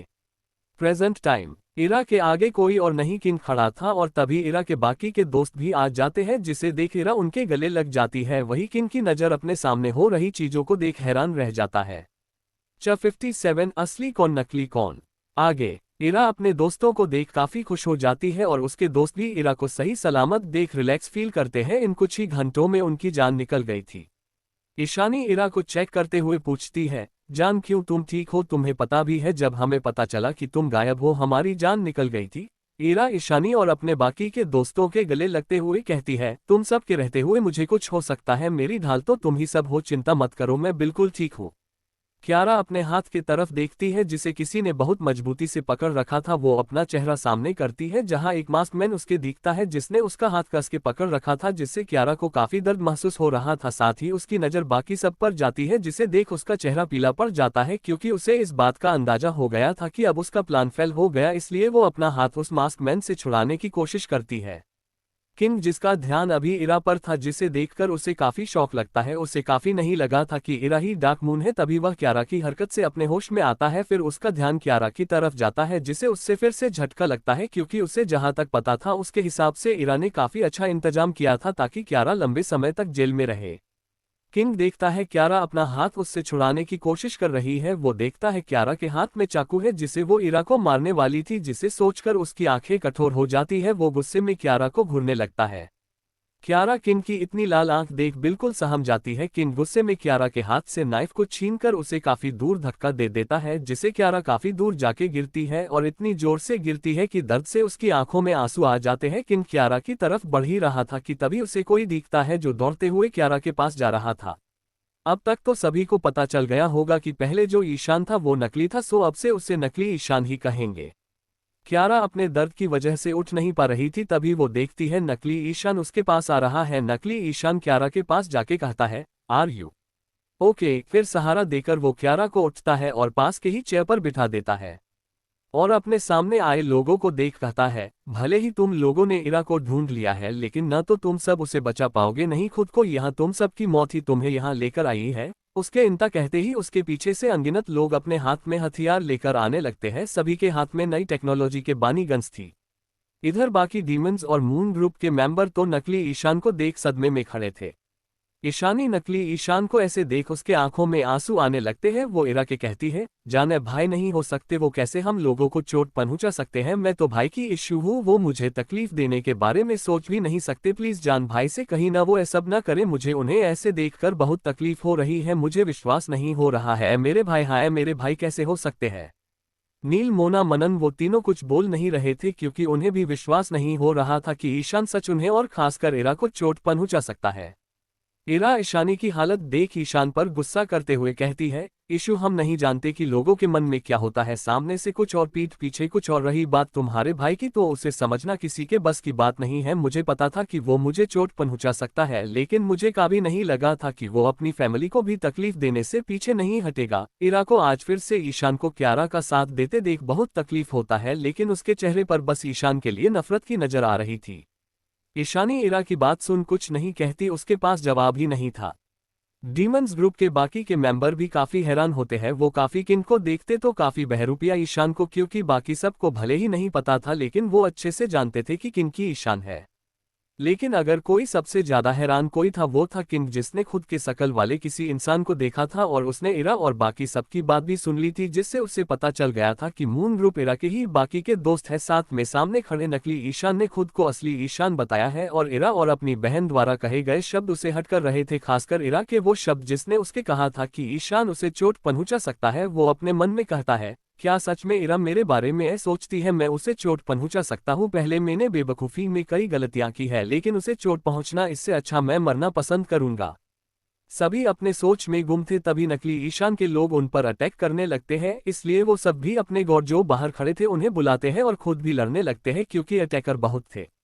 इरा अपने दोस्तों को उन लोगों के रोकने को कहती है और खुद बेली के पास जाती है जो लगभग बेहोश हो गई थी, इसलिए वो बेली को नीरज और अनु की मदद से उठाती है और बाहर की तरफ जाने लगती है क्योंकि अभी बेली को हॉस्पिटल ले जाना बहुत जरूरी था।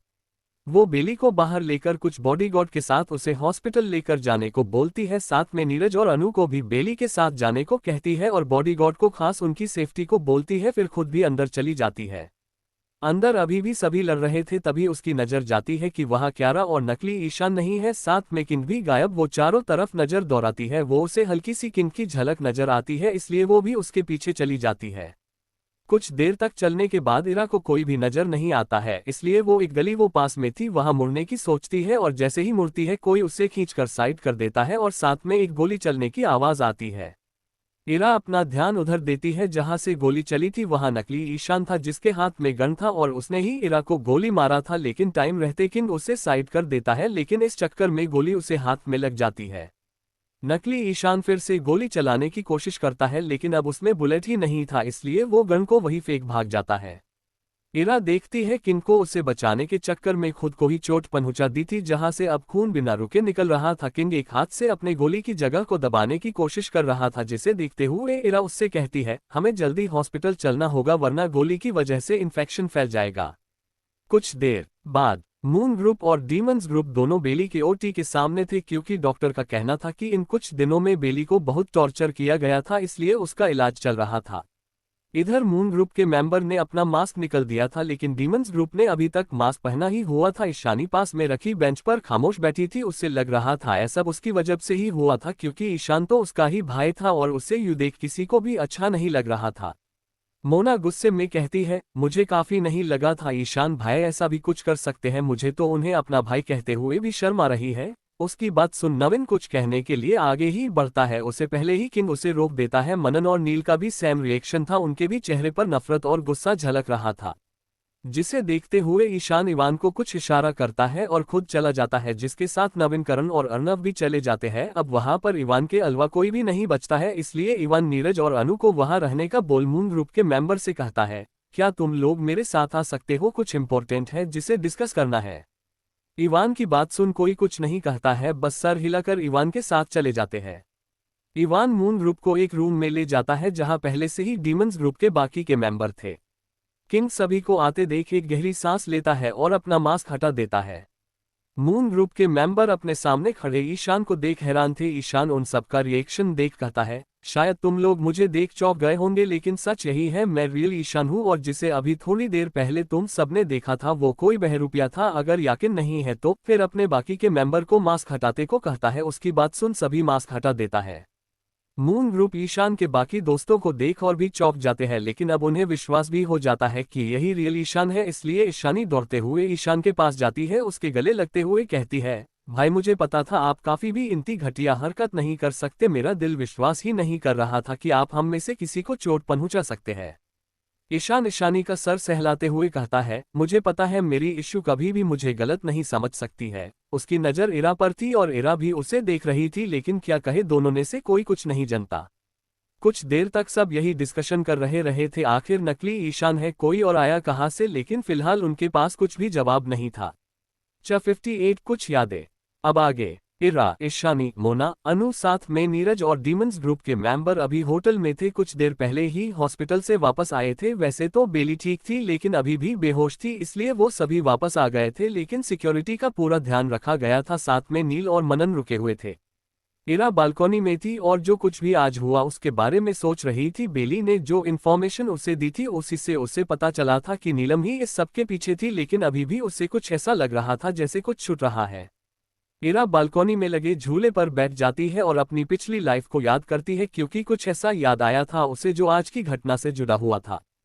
फ्लैशबैक, पिछली लाइफ। अभी अभी इरा अपने बिजनेस ट्रिप से वापस आई थी और सबसे पहले वो आहूजा विला ही जाती है।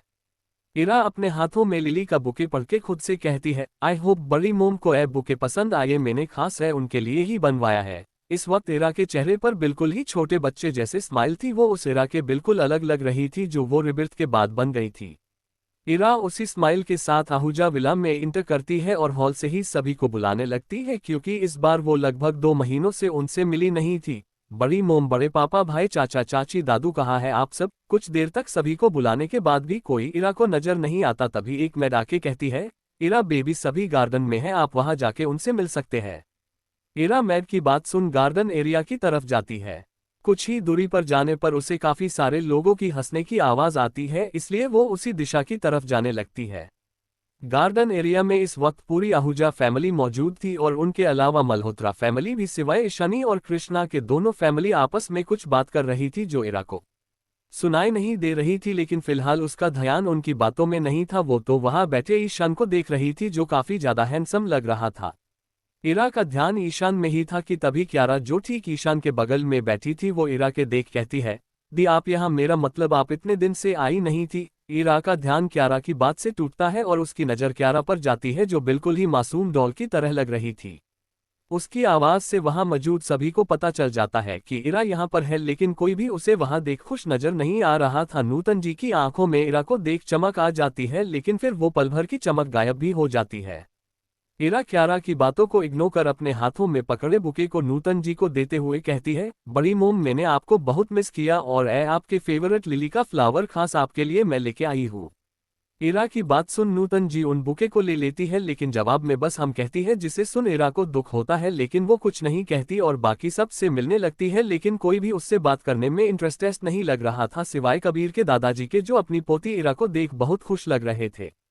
दोनों फैमिली फिर से अपनी बातों में लग जाते हैं और इरा को पूरी तरह से इग्नोर कर देते हैं, जैसे कि इरा वहां पर हो ही नहीं। और ऐसा देख क्यारा बहुत खुश हो रही थी क्योंकि वहां बैठे लोग जितना इरा को इग्नोर कर रहे थे उतना ही क्यारा को अटेंशन मिल रही थी, जिससे को काफी खुश नजर आ रही थी। इरा की नज़र भी क्यारा और ईशान पर जाती है क्योंकि वो दोनों बहुत पास बैठे थे, या फिर कहे कि क्यारा जानबूझकर ईशान के बहुत करीब बैठी थी, जिसे देख इरा अपनी मुट्ठियों की काफी जोर से भींच लेती है, जिसे क्यारा अच्छे से देख पा रही थी। इसलिए वो अपने चेहरे पर कुटिल स्माइल लिए खुद से कहती है, देखती हूँ कि कब तक तुम खुद को रोक पाती हो। जितनी खुश होकर तुम आई थी, तुम्हें मैं इतनी ही तकलीफ के साथ भेजूंगी। क्यारा इनोसेंट सी स्माइल करते हुए ईशान और बाकी सभी से कहती है, मम्मा, पापा, भाई, देव अंकल, दिव्या आंटी, आप सब तो जानते हैं मैं ईशान को कितना पसंद करती हूँ और ईशान भी तो मुझे लाइक करता है, तो क्यों ना हम इस रिश्ते को एक नाम दे दे। फिर क्यारा ईशान का हाथ पकड़ के कहती है, ईशान, मैं अब और तुमसे दूर नहीं रहना चाहती, तो क्यों हम शादी कर ले। सभी क्यारा की बात सुनकर खुश हो जाते हैं और क्यारा की बात में हाँ मिलते हुए कहते हैं, हाँ, हम भी यही सोच रहे थे कि दोनों बच्चों की अब जल्द से जल्द शादी हो जाए। सभी काफी खुश नजर आ रहे थे। तभी क्यारा इरा से कहती है, जिसका चेहरा देख के ही उसे पता चल रहा था कि वो इस बिल्कुल भी अच्छे मूड में नहीं थी। इरा इस वक्त अलग अलग तरह से इमोशन महसूस कर रही थी। उसे इस वक्त गुस्सा, तकलीफ, उदासी, अकेलापन, इन सभी अलग तरह से इमोशन को महसूस कर रही थी। क्यारा इरा की हालत को नजरअंदाज करते हुए कहती है, दी, क्या आप हमें कॉन्ग्रेट्स नहीं कहेंगी। हाँ, मैं जानती हूँ आप भी ईशान को लाइक करती है, लेकिन ईशान मुझे पसंद करता है, इसलिए आपको अब ईशान को भूल कर आगे बढ़ जाना चाहिए। और वैसे भी बहुत जल्द हमारी शादी होने वाली है और मैं नहीं चाहती आप खुद को तकलीफ दे। क्यारा अभी बिल्कुल ही एक केयर करने वाली बहन की तरह लग रही थी, जो हमेशा इरा का भला चाहती है, और जाके वो इरा के गले लग जाती है और हल्के से इरा के कान में कहती है, क्या तुम्हें मेरा प्यारा सा गिफ्ट पसंद आया। मुझे यकीन है तुम्हें यह जानकर बहुत खुशी होगी कि तुम जिससे प्यार करती हो वो अब हमेशा हमेशा के लिए मेरा होगा। इरा, जो कब से अपने गुस्से को दबाए हुए थी, वो क्यारा की बात सुन अपने गुस्से पर से अपना आपा को देती है और क्यारा को खुद से अलग करती है। लेकिन क्यारा इसी बात का फायदा उठाते हुए वो गिर जाती है, लेकिन गिरते हुए वो इस बात का ध्यान नहीं रखती कि वो कहाँ गिर रही है, इसलिए क्यारा वही रखे मेज पर गिर जाती है, जिससे उसे सर में चोट लग जाती है, जिससे उसकी आह निकल जाती है। सभी क्यारा को गिरते देख जल्दी से उसके पास जाते हैं और देखते हैं कि कहीं उसे ज्यादा चोट तो नहीं आई है। इरा भी क्यारा की इस तरह से गिरता देख थोड़ी हैरान थी, लेकिन फिर वो समझ गई थी कि आखिर उसने उसे सबकी नजरों में फिर से गिराने के लिए ऐसा किया है। और तभी उसे दिव्या जी दिखती है, जो काफी गुस्से में उसे ही देख रही थी। वो कुछ बोलती या कुछ कहती है उससे पहले ही उसके गालों पर किसी के द्वारा जोर का थप्पड़ पड़ता है। इरा अपने गालों पर हाथ रखे उस इंसान को देखती है कि आखिर उसे किसने मारा, तो उसे नूतन जी दिखती है। नूतन जी इरा को गुस्से में देखते हुए कहती है, आखिर कब तक तुम इस तरह से बिहेव करती रहोगी, किसी से इनता जलना सही नहीं है, और वो भी अपनी बहन से। बचपन से तुम्हें क्यारा से प्रॉब्लम होती रही है, लेकिन मैंने नजरअंदाज किया था, लेकिन तुम और भी ज्यादा बिगड़ती जा रही हो। मुझे शर्म आ रही है कि मैंने तुम्हें अपनी बेटी माना। पता नहीं तुम्हें पालने में मुझसे कौन सी गलती हो गई कि तुम ऐसी निकली जो हमेशा सभी के दुखों का कारण बन जाती है। इरा की नूतन जी द्वारा कही हर एक बात से उसका दिल हजार टुकड़ों में टूट रहा था। उसके लिए नूतन जी द्वारा कही बात कोई छोटी बात नहीं थी। अपनी माँ को खोने के बाद उसने नूतन जी में ही अपनी माँ को पाया था, और अपनी से ऐसी बात कोई भी बच्चा सुन नहीं सकता। इरा नूतन जी से कहती है, नहीं बड़ी मोम, मैंने ऐसा कुछ नहीं किया। वो तो क्यारा थी जो मुझे कब से गुस्सा दिला रही थी, और मैंने तो बस हल्के से धक्का किया था। क्यारा खुद गिरी है, और मैं कभी भी ऐसा कुछ नहीं करूंगी जो आपको पसंद ना हो। प्लीज मेरा विश्वास कीजिए। तभी इरा की बात पर बीच में काटते हुए दिव्या जी कहती है, और हम तो तुम्हें बेवकूफ दिख रहे हैं जो तुम्हारी बातों पर यकीन कर लेंगे। हाँ, कोई तुम्हारा आज का नहीं है। तुम हमेशा से क्यारा को तकलीफ देती आई हो। हम सब जानते हैं कि तुम मेरे बेटे के पीछे कितनी पागल हो। इरा उनकी बात को नकारना चाहती थी, लेकिन वो भी जानती थी कोई उस पर विश्वास नहीं करेगा। नूतन जी क्यारा के पास चली जाती है जो अब वही सोफे पर बैठी थी। इरा भी नूतन जी के पास जाने के लिए आगे बढ़ती ही है कि कोई उसका हाथ पकड़ लेता है। वो देखती है कि यह कोई और नहीं ईशान है जिसने उसका हाथ पकड़ा है। ईशान इरा का हाथ पकड़े उसे खींचते हुए ले जाने लगता है, क्योंकि अब उसे यहाँ पर कोई और तमाशा नहीं चाहिए था। इरा ईशान से अपना हाथ छुड़ाने की कोशिश करने लगती है, लेकिन ईशान उसका हाथ छोड़ ही नहीं रहा था, और जब वो विला के गेट के पास पहुंचता है तब इरा का हाथ छोड़ देता है और इरा से कहता है, तुम्हें क्या लगता है सब करने से मैं तुम्हें पसंद करने लगूंगा? तो ऐसा बिल्कुल नहीं है। तुम और भी खुद को मेरी नजरों में गिरा रही हो, और मैंने कितनी बार कहा है मेरे दिल में तुम्हारे लिए कोई प्यार नहीं है। तुम्हारे लिए अच्छा होगा कि तुम मुझसे दूर रहो। और बिना इरा की कोई बात सुने गेट को बंद कर देता है। ईशान उसी गेट के पास खड़ा खुद से कहता है, इरा तुम ऐसी क्यों नहीं हो जो पहले हुआ करती थी? तुम्हें दूसरों को तकलीफ देना क्यों इतना पसंद है? काश तुम अब भी मेरी बेबी डॉल होती। ईशान के ऐ कहते ही उसकी एक आंख से आंसू की एक बूंद टपक जाती है। इधर इरा उसी गेट के पास खड़ी रो रही थी। कहने को तो वो काफी स्ट्रांग थी, लेकिन अपने जीवन के दो सबसे इम्पोर्टेंट पसंद के मुंह से खुद के लिए इतनी कड़वी बातें सुनकर खुद रोक नहीं सकी, और वहीं पर बैठकर रोने लगती है और रोते हुए ही कहती है, क्यों किसी को मुझ पर भरोसा नहीं है? क्यों सभी को मैं ही गलत लगती हूँ? आज तो बड़ी मोम ने भी कह दिया कि वो उन्हें मुझ पर शर्म आ रही है और मुझे अपनी बेटी नहीं मानती। क्या मैं इतनी बुरी हूँ? इरा काफी देर तक वही रहती है, लेकिन फिर खुद को संभाले हुए खड़ी होती है और एक नजर आहूजा मैंशन को देख चली जाती है। रात का वक्त इरा अपने दोस्तों के साथ बैठी हुई थी, तभी उन सबको विंड कंपनी की तरफ से एक मैसेज मिलता है, जिसके हिसाब से आज उन्हें एक मिशन मिला था। मिशन में उन्हें कुछ लोकेशन दिए गए थे जहां से उन्हें कुछ इनलीगल काम कर रहे लोगों को पकड़ना था, और यह काम मून ग्रुप के मेंबर के लिए बिल्कुल भी मुश्किल नहीं था, इसलिए वो सभी अलग अलग होकर वहां से जाने का फैसला लेते हैं। 59 बच्चे को बचाना। इरा भी अपनी बाइक लेके उस लोकेशन की तरफ बढ़ जाती है जो उसे मिली थी।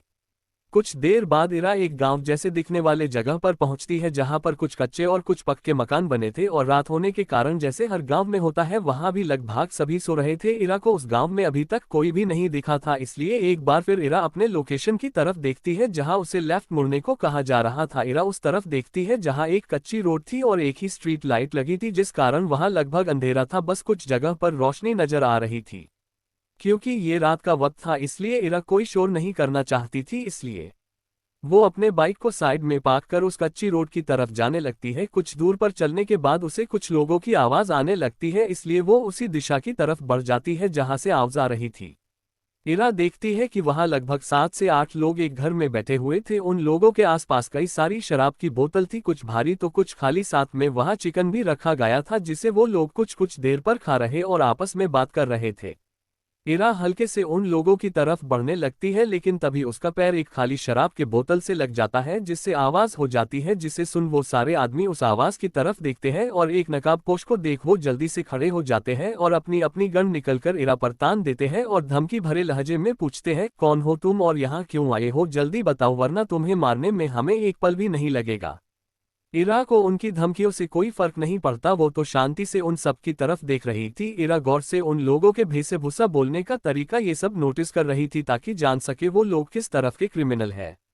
उस नकाबपोश को अपने सवाल का जवाब न देते देख वो सारे लोग पहले एक दूसरे की तरफ देखते हैं और उनमें से एक इरा की तरफ बढ़ते हुए कहता है, लगता है तुम्हें मारने का बहुत शौक है इसलिए तो आए हो। इतना कह अपने दूसरे हाथ से इरा की तरफ मारने के लिए एक पंच उठता है और इरा को मार देता है, लेकिन इरा को इससे कोई परेशानी नहीं होती। वो एक हाथ से उससे हाथ को पकड़ते हुए दूसरे हाथ से उसके जबड़े में एक जोरदार मुक्का मारती है, जिससे वो आदमी दूर जाके गिरता है, जिसे देख वहां खड़े बाकी के आदमी जल्दी से इरा पर अपनी गन से फायर करते हैं, लेकिन इरा काफी तेज थी। वो उनके गन के रेंज से हटाते हुए एक एक कर सभी को मारने लगती है। कुछ देर बाद इरा उसी घर में एक छोटी सी चेयर पर बैठी थी और उसके पास उन्हीं में से किसी एक गन था, जिसे वो अपने हाथ में रखे देख रही थी। और वही जमीन पर वो सारे आदमी घायल हालत में डरे सहमे इरा को देख रहे थे। उन्हें इरा में साक्षात यमराज नजर आ रहे थे। इरा अपनी खतरनाक आवाज में उन सभी से कहती है, तुम लोगों को मरना तो वैसे भी है, बस फर्क इतना है मेरे हाथ से मरोगे तो यमराज द्वारा दिया जाने वाला दंड तुम्हें मारने से पहले ही मिल जाएंगे, या तुम मेरे लोगों द्वारा मारे गए तो एक पल में मौत मिल जाएगी। लेकिन अगर तुमने मेरे सवाल का जवाब दे दिया तो मैं वादा करती हूँ मैं तुम्हें नहीं मरूंगी। तो बताओ क्या फैसला है तुम्हारा। इरा की इतनी डरावनी आवाज सुनकर ही वो सारे लोग डर से कंपने लगते हैं। उनके मुंह से तो जैसे आवाज ही नहीं निकल रही थी, जिसे देख इरा उनमें से एक आदमी के बालों को पकड़ उसका सर वही दीवार से लगा देती है, जिससे उस आदमी के सर से खून की धार बहने लगाती है, जिसे देख वो सारे लोग और भी डर जाते हैं। यहाँ तक एक आदमी रोने भी लगता है। इरा उन सब की आवाज सुन इरिटेट हो जाती है और काफी तेज आवाज में सभी को चुप रहने को कहती है और एक बार फिर वही सवाल करती है, जिसे सुन उनमें से एक आदमी जिसका नाम मिठू था वो कहता है, हाँ हम आपके हर सवाल का जवाब दे देंगे, लेकिन प्लीज हमें मत मारिए। इरा मिठू की बात सुन कहती है, ये तो तुम्हारे जवाब पर डिपेंड करता है, अगर मुझे तुम्हारा जवाब पसंद आया तो मैं तुम्हें छोड़ने के बारे में सोचूंगी। फिर इरा उनसे अपने सवाल पूछती है, जिनका जवाब वो सारे लोग दे देते हैं कुछ देर तक उन लोगों के साथ, और कुछ पूछने के बाद इरा अपने गॉड को बुलाती है और उन सभी को लेकर जाने को बोलती है जो उसके साथ थे, बस इसलिए कि अगर इरा की कभी उनकी जरूरत पड़ गई तो वो अपने लीडर की हेल्प कर सके। इरा भी वहां से निकल ही रही थी, तभी उसे कुछ दूरी पर कुछ हलचल महसूस करती है, इसलिए वो वापस जाने की जगह उस दिशा की तरफ बढ़ जाती है। जहां पर हलचल हो रही थी वही काफी सारे लोग रात के अंधेरे में छोटे छोटे बेहोश बच्चों को वही खड़ी ट्रक में चढ़ा रहा थे। इरा उन्हें देख समझ जाती है कि वो सारे बच्चों के स्मगलर है। इरा वहां जाना चाहती थी, लेकिन वहां काफी सारे लोग थे और उनके पास बहुत ही एडवांस टेक्निक के वेपन थे। अगर इरा की टीम यहां होती तो फिर भी इरा उन बच्चों को बचा सकती थी, लेकिन फिलहाल वो अभी यहां अकेली थी, इसलिए वो अपने टीम मेंबर को सिग्नल देने की कोशिश करती है, लेकिन वो देखती है कि उसका सिग्नल जा ही नहीं रहा है, जिसे वो समझ जाती है जरूर वहां पर कहीं सिग्नल जैमर लगा होगा और ये काम उन्हीं स्मगलर का होगा कि अगर कोई वहां आ भी जाए तो वो किसी को इन्फॉर्म न कर सके। इरा पास में ही छुपकर उन लोगों पर नजर रखने का फैसला करती है, क्योंकि वो वहां से जा तो सकती नहीं थी, इसलिए अभी बस वो वही खड़ी किसी मौके की तलाश में थी। इरा उन लोगों को देख ही रही थी, तभी उन बच्चों में से एक बच्चा जो लगभग 4 साल का होगा अपनी बेहोशी से बाहर आ गया था और उन गुंडों को देख रोने लगा था। इरा भी उस बच्चे को देखती है जो बहुत ही क्यूट था और रोने की वजह से उसके गाल लाल हो गए थे। इरा को उस बच्चे को यूं रोता देख अच्छा नहीं लग रहा था, लेकिन वो फिलहाल वहां नहीं जा सकती थी। वहां मौजूद गुंडे जब उस क्यूट बच्चे की रोने की आवाज सुनते हैं, उनमें से एक आदमी उन बच्चे के पास जाता है और उसे उसके कॉलर से पकड़ उठा लेता है और उस बच्चे तो डराते हुए कहता है, ये चुप हो जा वरना तुझे सामने देख रहा है उस जंगल में फेंक दूंगा। बच्चा उस आदमी की बात सुन कुछ पल के लिए तो चुप हो जाता है, लेकिन फिर और भी जोर से रोने लगता है। वो आदमी अपने कान में उंगली कर चिल्लाते हुए उस बच्चे को चुप होने के लिए कहता है, लेकिन वो बच्चा चुप होने की जगह और भी तेज रोने लगता है, जिससे इरिटेट होकर वो आदमी उस बच्चे के गाल पर एक तेज थप्पड़ मार देता है, जिससे बच्चा नीचे गिर जाता है। साथ ही उसके बॉडी ने नीचे रखे टुकड़ों से चोट आ जाती है, जिससे खून निकलने लगता है, जिसे देख वो बच्चा फिर से रोने लगता है। वो आदमी अब पूरी तरह से गुस्से में लग रहा था, इसलिए वो नीचे पड़े बच्चे को उठाकर फिर से उसे मारने ही वाला था कि तभी कोई उसके हाथ को पकड़ बच्चे को अपने पास खींचता है और उस आदमी के दूसरे हाथ को पकड़कर मोड़ने के साथ उसे तोड़ देता है। वो आदमी अपने एक हाथ से दूसरे हाथ को पकड़ दर्द से चिल्लाने लगता है, जिसे सुन वहां खड़े बाकी के लोगों का ध्यान वहां जाता है। इरा उस बच्चे को अपने सीने से लगा गुस्से से दर्द से चिल्लाते आदमी को देख रही थी। वो काफी देर से उस आदमी का बच्चे पर चिल्लाना और मरना देख रही थी और जब उसे लास्ट में बर्दाश्त नहीं हुआ तब वो यहां आ गई। इरा अपना एक पैर उठाकर पूरी ताकत से उस इंसान के प्राइवेट पार्ट में मरती है, जिससे वो इंसान उस दर्द को बर्दाश्त नहीं कर पाता और वही बेहोश हो जाता है। ये सब बस कुछ ही सेकंड में हुआ था, इसलिए कोई और गुंडे कुछ भी रिएक्ट नहीं कर पाए थे। लेकिन अपने होश में आने के बाद सभी गुंडे इरा की तरफ बढ़ने लगते हैं, जिसे देख इरा उस बच्चे को वहीं पर खड़ा कर खुद को उन लोगों से लड़ने के लिए तैयार कर लेती है। वो उन सबको अच्छे से संभाल रही थी जब तक कि उनमें से एक आदमी ने अपने पास से हथियार जो थोड़ा सा हंटर की तरह लग रहा था, जिसमें हर तरफ कुछ नुकीली चीज लगी थी जो किसी भी इंसान के बॉडी को चिर सकती थी। हंटर वाला आदमी अपने हंटर से इरा पर वार करता है। वही इरा पहले से ही दो लोगों को रोक रही थी और उस हंटर जैसे हथियार को अपने तरफ आता देख जल्दी से उन दोनों आदमी को खुद से दूर धकेलती है और उस हंटर को पकड़ लेती है। लेकिन उस हंटर के पकड़ते ही इरा के मुंह से एक आह निकल जाती है क्योंकि इरा के हाथ में उन हंटर लगी कील चुभ गई थी। कील के चुभने पर भी इरा उस हंटर को नहीं छोड़ती बल्कि उसी हंटर को अपने तरफ खींचते हुए उस आदमी का गला पकड़ लेती है और उसे वही जान से मार देती है और उसका हंटर छीन लेती है और उसी से बाकी के लोगों को मारने लगती है। इरा उन लोगों को मार ही रही थी तभी उसे किसी के चीखने की आवाज आती है जिसे सुन उसे समझते देर नहीं लगती कि ये आवाज उसी बच्चे की है जिसे उसने अभी कुछ देर पहले बचाया था। इरा पीछे मुड़कर वहां देखती है जहां उसने बच्चे को रखा था लेकिन वहां अब कोई नहीं था। तभी एक बार फिर उसी बच्चे की आवाज आती है। इरा उस आवाज के दिशा में देखती है जहां एक मोटा आदमी अपने हाथों में एक धारदार चाकू से उस बच्चे के हाथ में छेद कर रहा था जिससे उस बच्चे की चीख निकल रही थी जिसे देख इरा को और भी गुस्सा आता है और इरा उधर बढ़ने लगती है जिसे देख वो मोटा आदमी चाकू को बच्चे के गले पर रख इरा को रोकते हुए कहता है, वहीं रुक जाओ वरना मुझे इस बच्चे को मारने में एक पल भी नहीं लगेगा।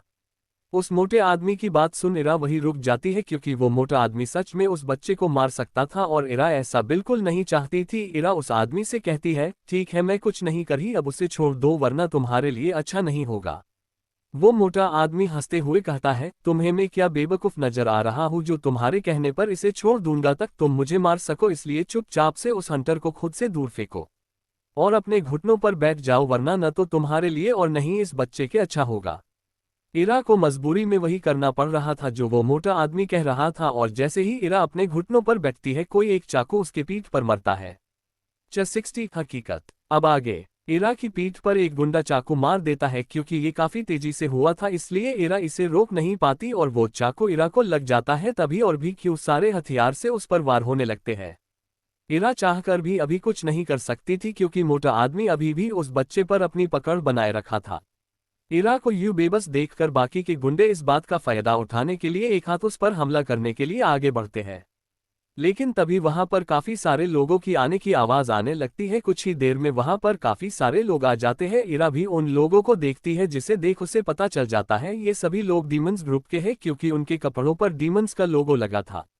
डीमंस ग्रुप को यहां आने के लिए कहा गया था क्योंकि उन्हें पता चला था कि यहां बच्चों की ट्रैफिकिंग हो रही है। कुछ ही देर में डीमंस ग्रुप के मेन मेंबर आ जाते हैं और उनकी नजर डार्क मून पर पड़ती है जिसके बॉडी से लगातार खून बह रहा था इसलिए वो लोग इरा की तरफ बढ़ने लगते हैं। लेकिन वही मोटा आदमी जो कि इतने सारे लोगों को देख पहले ही घबरा गया था वो उसी बच्चे को अपनी ढाल बनाते हुए उन सबको अपनी जगह पर रुकने को कहता है जिससे सभी को वही रुकना पड़ता है। इरा देखती है उस मोटे आदमी का ध्यान उस पर नहीं है। इसी बात का फायदा उठाकर वो जल्दी से खड़ी होती और एक लात सीधा उस मोटे के पेट पर मारती है और फिर से एक बार उस बच्चे को बचा लेती है। इधर डीमंस ग्रुप इसी बात का फायदा उठा बाकी के गुंडों को मारने लगते हैं। इरा का काफी खून बह गया था इसलिए उसे बार बार चक्कर आ रहे थे लेकिन वो फिर भी उस बच्चे को संभाले उसके पास आने वाली सभी गुंडों को मार रही थी। इधर डीमंस ग्रुप को लग रहा था कि बस इतने ही गुंडे हैं लेकिन ये उनकी गलतफहमी थी क्योंकि वहीं मौजूद किसी गुंडे ने एक सिग्नल भेजकर कई सारे और भी लोगों को वहां बजा लिया था और इस बार उनके साथ उनका मेन लीडर भी था। डीमंस ग्रुप और उन गुंडों के बीच लड़ाई चल रही थी जिसमें दोनों ग्रुप के लोग मर रहे थे। उन गुंडों का लीडर्स ये देख पा रहा था कि वो हार रहा है तभी उसका ध्यान इरा और उस बच्चों पर जाता है जो बिल्कुल अकेले हैं और इरा भी काफी कमजोर लग रही थी इसलिए वो लीडर सबसे छुपते हुए इरा के पास जाता है और इरा को उसके पीछे से गले से पकड़ लेता है और डीमंस ग्रुप से कहता है, रुक जाओ सभी वरना इन दोनों को मैं अभी मार दूंगा। उसकी बात सुन सभी रुक जाते हैं। गुंडों का लीडर इरा के चेहरे से उसका मास्क उतार कर फेंक देता है और उसके सर पर अपनी गन रख डीमंस ग्रुप के सभी लोगों को पीछे होने के लिए कहता है। और यहाँ डीमंस ग्रुप के लीडर्स डार्कमून के रूप में इरा को देख हैरान थे जिसकी वजह से वो लीडर्स की बात पर ध्यान नहीं देते जिसे देख वो लीडर्स अपने हाथों का दबाव इरा के गर्दन पर बढ़ा देता है जिससे इरा को लगभग बेहोशी की हालत में थी उसकी आह निकल जाती है साथ ही वो हल्की सी अपने होश में आने लगती है। किंग इरा को दर्द में देख जल्दी से अपने आदमी को पीछे होने के लिए कहता है लेकिन खुद वहीं पर रहता है। लीडर किंग को पीछे न जाता देख उसे धमकते हुए कहता है, अबे क्या तुम बेहरे हो, तू भी पीछे हट वरना ये लड़की आज मेरे हाथों से मेरी जाएगी। किंग उसकी बात सुन उससे अपने डार्क वॉइस में कहता है, उसे छोड़ दे, अगर उसे कुछ भी हुआ तो तेरे लिए ये अच्छा नहीं होगा, छोड़ उसे। अंत तक आते किंग लगभग चिल्लाने लगता है और अपने हाथ में पकड़ी गन को काफी तेजी से घुमाते हुए गुंडों के लीडर्स पर फेंकता है जिससे उस गुंडे की पकड़ इरा से छूट जाती है क्योंकि अभी इरा हल्की बेहोशी में थी इसलिए वो इस झटके से गिरने लगती है। किंग दौड़ते हुए इरा के पास पहुंचता है और उसके गिरने से पहले ही उसे पकड़ लेता है और उसके गालों को थपथपाते हुए कहता है, इरा अपनी आंखें मत बंद करना, तुम्हें कुछ नहीं होगा, मैं हूं ना, तुम्हें कुछ नहीं होने दूंगा। इरा भी हल्की बेहोशी में थी इसलिए उसे किंग की बस आधी बात समझ आ रही थी, लेकिन तभी उसे गन शॉट की आवाज आती है जिसके साथ ही इरा पूरी तरह से बेहोश हो जाती है। 3 दिनों बाद इरा इस वक्त हॉस्पिटल बेड पर थी। वो 3 दिन से बेहोश थी क्योंकि डॉक्टर का कहना था कि जिस चीज से इरा पर वार हुआ था उसमें किसी प्रकार का केमिकल लगा हुआ था जिससे लोग धीरे धीरे पैरालिसिस हो जाते हैं, लेकिन इरा का वक्त पर इलाज होने के कारण वो ठीक थी, लेकिन 3 दिन तक बेहोश थी। इरा ठीक होने के बाद किंग के बारे में पता करती है जिससे उसे पता चलता है उसे बचाने में एक गोली उसके दिल के पास लगी थी। लेकिन उसके बाद कुछ ऐसा हुआ जिसका अंदाजा इरा को कभी नहीं था, क्योंकि कुछ ही टाइम के बाद डीमंस ग्रुप के बाकी के मेंबर भी लापता हो गए। इरा अपने डिस्चार्ज के बाद कई बार ईशान से मिली, लेकिन इस बार ईशान का रवैया पहले से भी ज्यादा बुरा था उसके साथ, और उसी समय उसे पता चला था कि क्यारा प्रेग्नेंट है और उसी टाइम के आसपास उसके दोस्तों को भी मार दिया गया था और उसकी दी भी गायब हो गई। इरा इन्हीं सब में उलझी थी जिस कारण वो कभी भी डीमंस ग्रुप के बारे कुछ जानने की कोशिश नहीं की और लास्ट में उसे मार दिया गया। प्रेजेंट टाइम इरा को अब सारा माजरा समझ आ रहा था। वो ये बात समझ गई थी कि उसे मारने वाला रियल ईशान नहीं था, लेकिन इसका ये मतलब बिल्कुल नहीं था कि उसका प्यार फिर से आ जाएगा। भले ही ईशान ने उसे मारा नहीं था, लेकिन तकलीफ तो दी ही थी। इरा अपने माइंड से इन सभी चीजों को हटाकर सोने चली जाती है। मॉर्निंग रात के 3 बजे ईशान का रूम। आज फिर ईशान पहले की तरह वही सपना देख रहा था जो उसे हमेशा आती थी।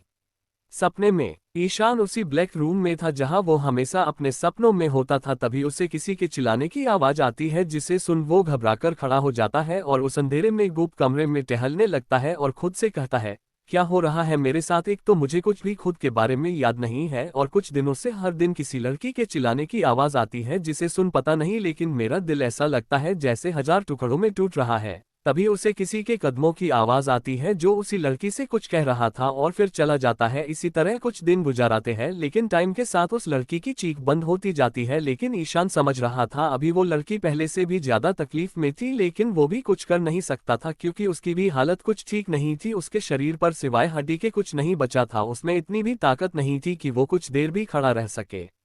कुछ दिनों के बाद उसे फिर से कुछ लोगों के आने की आवाज आती है, लेकिन इस बार पहले से भी ज्यादा लोगों की आवाज आती है और कुछ देर बाद कुछ गोली चलने की आवाज आती है जिसके साथ ही सब कुछ शांत हो जाता है। ईशान कुछ देर इंतजार करता है, तभी उसके रूम का कोई गेट ओपन करता है, लेकिन अचानक रोशनी होने की वजह से उसे कुछ नजर नहीं आता और इसी के साथ ईशान की नींद खुल जाती है। ईशान अपने चेहरे से अपना पसीना पोंछते हुए खुद से कहता है, क्या है इन सपनों को राज? मुझे तो ऐसा कुछ भी याद नहीं जो मेरे साथ सपनों में होता है। पता नहीं कौन सी दुनिया की चीजें मेरे माइंड में आती जाती है। इनता कह हमेशा की तरह आज फिर ईशान अपना गिटार जिसे वो साथ लाया था उसे बजाने लगता है, साथ में एक गाना भी गाता है। वो रंग भी क्या रंग है मिलता ना जो तेरे टिल्ड होंठ के रंग से हुबाहू, वो खुशबू क्या खुशबू तेरे ना जो तेरी टिल्ड सांवरी जुल्फ के रूबरू। तेरे आगे ये दुनिया है पक्की सी, मेरे बिन तू ना होगी किसी की भी, अब ये जाहिर सारेआम है, ऐलान है टिल्ड। इरा जो कुछ देर पहले ही सोने आई थी वो किसी के गाने की आवाज सुन उसकी नींद खुल जाती है। वो देखती है ये आवाज उसके बालकनी से आ रही है, इसलिए वो भी वहां चली जाती है। इरा को वहां ईशान दिखता है जिसका रूम ठीक उसके बगल वाला रूम था। वो अपने हाथ में गिटार पकड़े आंखों को बंद किया गाना गा रहा था जिसे इरा भी वही खड़ी सुन रही थी। जब तक जहां मैं सुबह शाम है तब तक मेरे नाम तू, जब तक जहां मेरा नाम है तब तक मेरे नाम तू। उलझन भी हूं तेरी उलझन का हाल भी हूं मैं, टिल्ड थोड़ा सा जिद्दी हूं थोड़ा पागल भी हूं मैं। बरखा बिजली बादल झूठे झूठे फूलों की सौगात, सच्ची तू है सच्चा मैं हूं सच्ची अपने दिल की बातें। दस्तखत हाथों से हाथों पर कर दे तू, ना कर आंखों पे पलकों के पर्दे तू, क्या ये इतना बड़ा काम है, ऐलान है टिल्ड। जब तक जहां में सुबह शाम है तब तक मेरे नाम तू, जब तक जहां मेरा नाम है तब तक मेरे नाम तू। इरा कभी देर तक वही खड़ी रहती है, लेकिन फिर वो अपने होश में आती है और रूम में चली जाती है और उसी वक्त ईशान अपनी आंखें खोलता है और इरा की बालकनी की तरफ देखता है। भले ही ईशान ने अपनी आंखें बंद कर रखी थी, लेकिन उसे इरा की मौजूदगी पता चल गई थी। इरा अपने रूम में आके खुद से कहती है, ये क्या कर रही है इरा? इस बार बस तुझे तेरे दुश्मनों पर ध्यान देना है, न कि किसी भी और चीज पर। जितना हो सके तू उससे दूर रहेगी। इधर ईशान भी अपने रूम में आ गया था और खुद से कहता है, चाहे जो हो जाए बेबी डॉल तुम्हें तो आना मेरे पास ही है। अगली सुबह बेली को होश आ गया था, इसलिए वो सभी अब वापस इंडिया जाने का फैसला करते हैं। अब जो भी उन्हें करना था वो इंडिया में ही करेंगे। इंडिया में कबीर इस वक्त अपने ऑफिस में था, लेकिन काफी गुस्से में था क्योंकि उसके सामने कुछ तस्वीर थी जिसमें कृष्णा और निर्भय दोनों साथ में थे। उन दोनों की अलग अलग तस्वीर थी और ये सब खुद कृष्णा ने ही भेजी थी। साथ में एक मैसेज भी था, मिस्टर आहूजा, मुझे उम्मीद है कि आपको ये पिक्चर पसंद आएंगी। वैसे मुझे बताने की जरूरत नहीं है कि इन पिक्चर में मेरे साथ कौन है, लेकिन मैं खुद अच्छे से इंट्रोडक्शन दे देती हूँ। तो मेरे साथ जो है वो मेरा बॉयफ्रेंड निर्भय सिंह है, जिससे मैंने अपने लिए चुना है। तो बस मुझे आपसे यही आशा है कि आप अपनी वाइफ को उसकी खुशी के लिए डाइवोर्स दे दे। आखिर आप मेरे लिए इतना तो कर ही सकते हैं, वरना मैं और क्या क्या करूंगी इसका आप अंदाजा भी नहीं लगा सकते। कबीर मैसेज को पढ़कर गुस्से से अपना फोन फेंक देता है और अपने दांत पिसते हुए कहता है, वाइफी ये तुमने सही नहीं किया, तुम्हें मैं किसी और के साथ इमेजिन भी नहीं कर सकता और तुम यहाँ किसी और के साथ घूम रही हो जिसका हर्जाना तो तुम्हें और तुम्हारे उस फेक बॉयफ्रेंड को देना ही पड़ेगा। आज के लिए इतना। हाय दोस्तों, मिलते हैं नेक्स्ट चैप्टर में। Thanks for watching.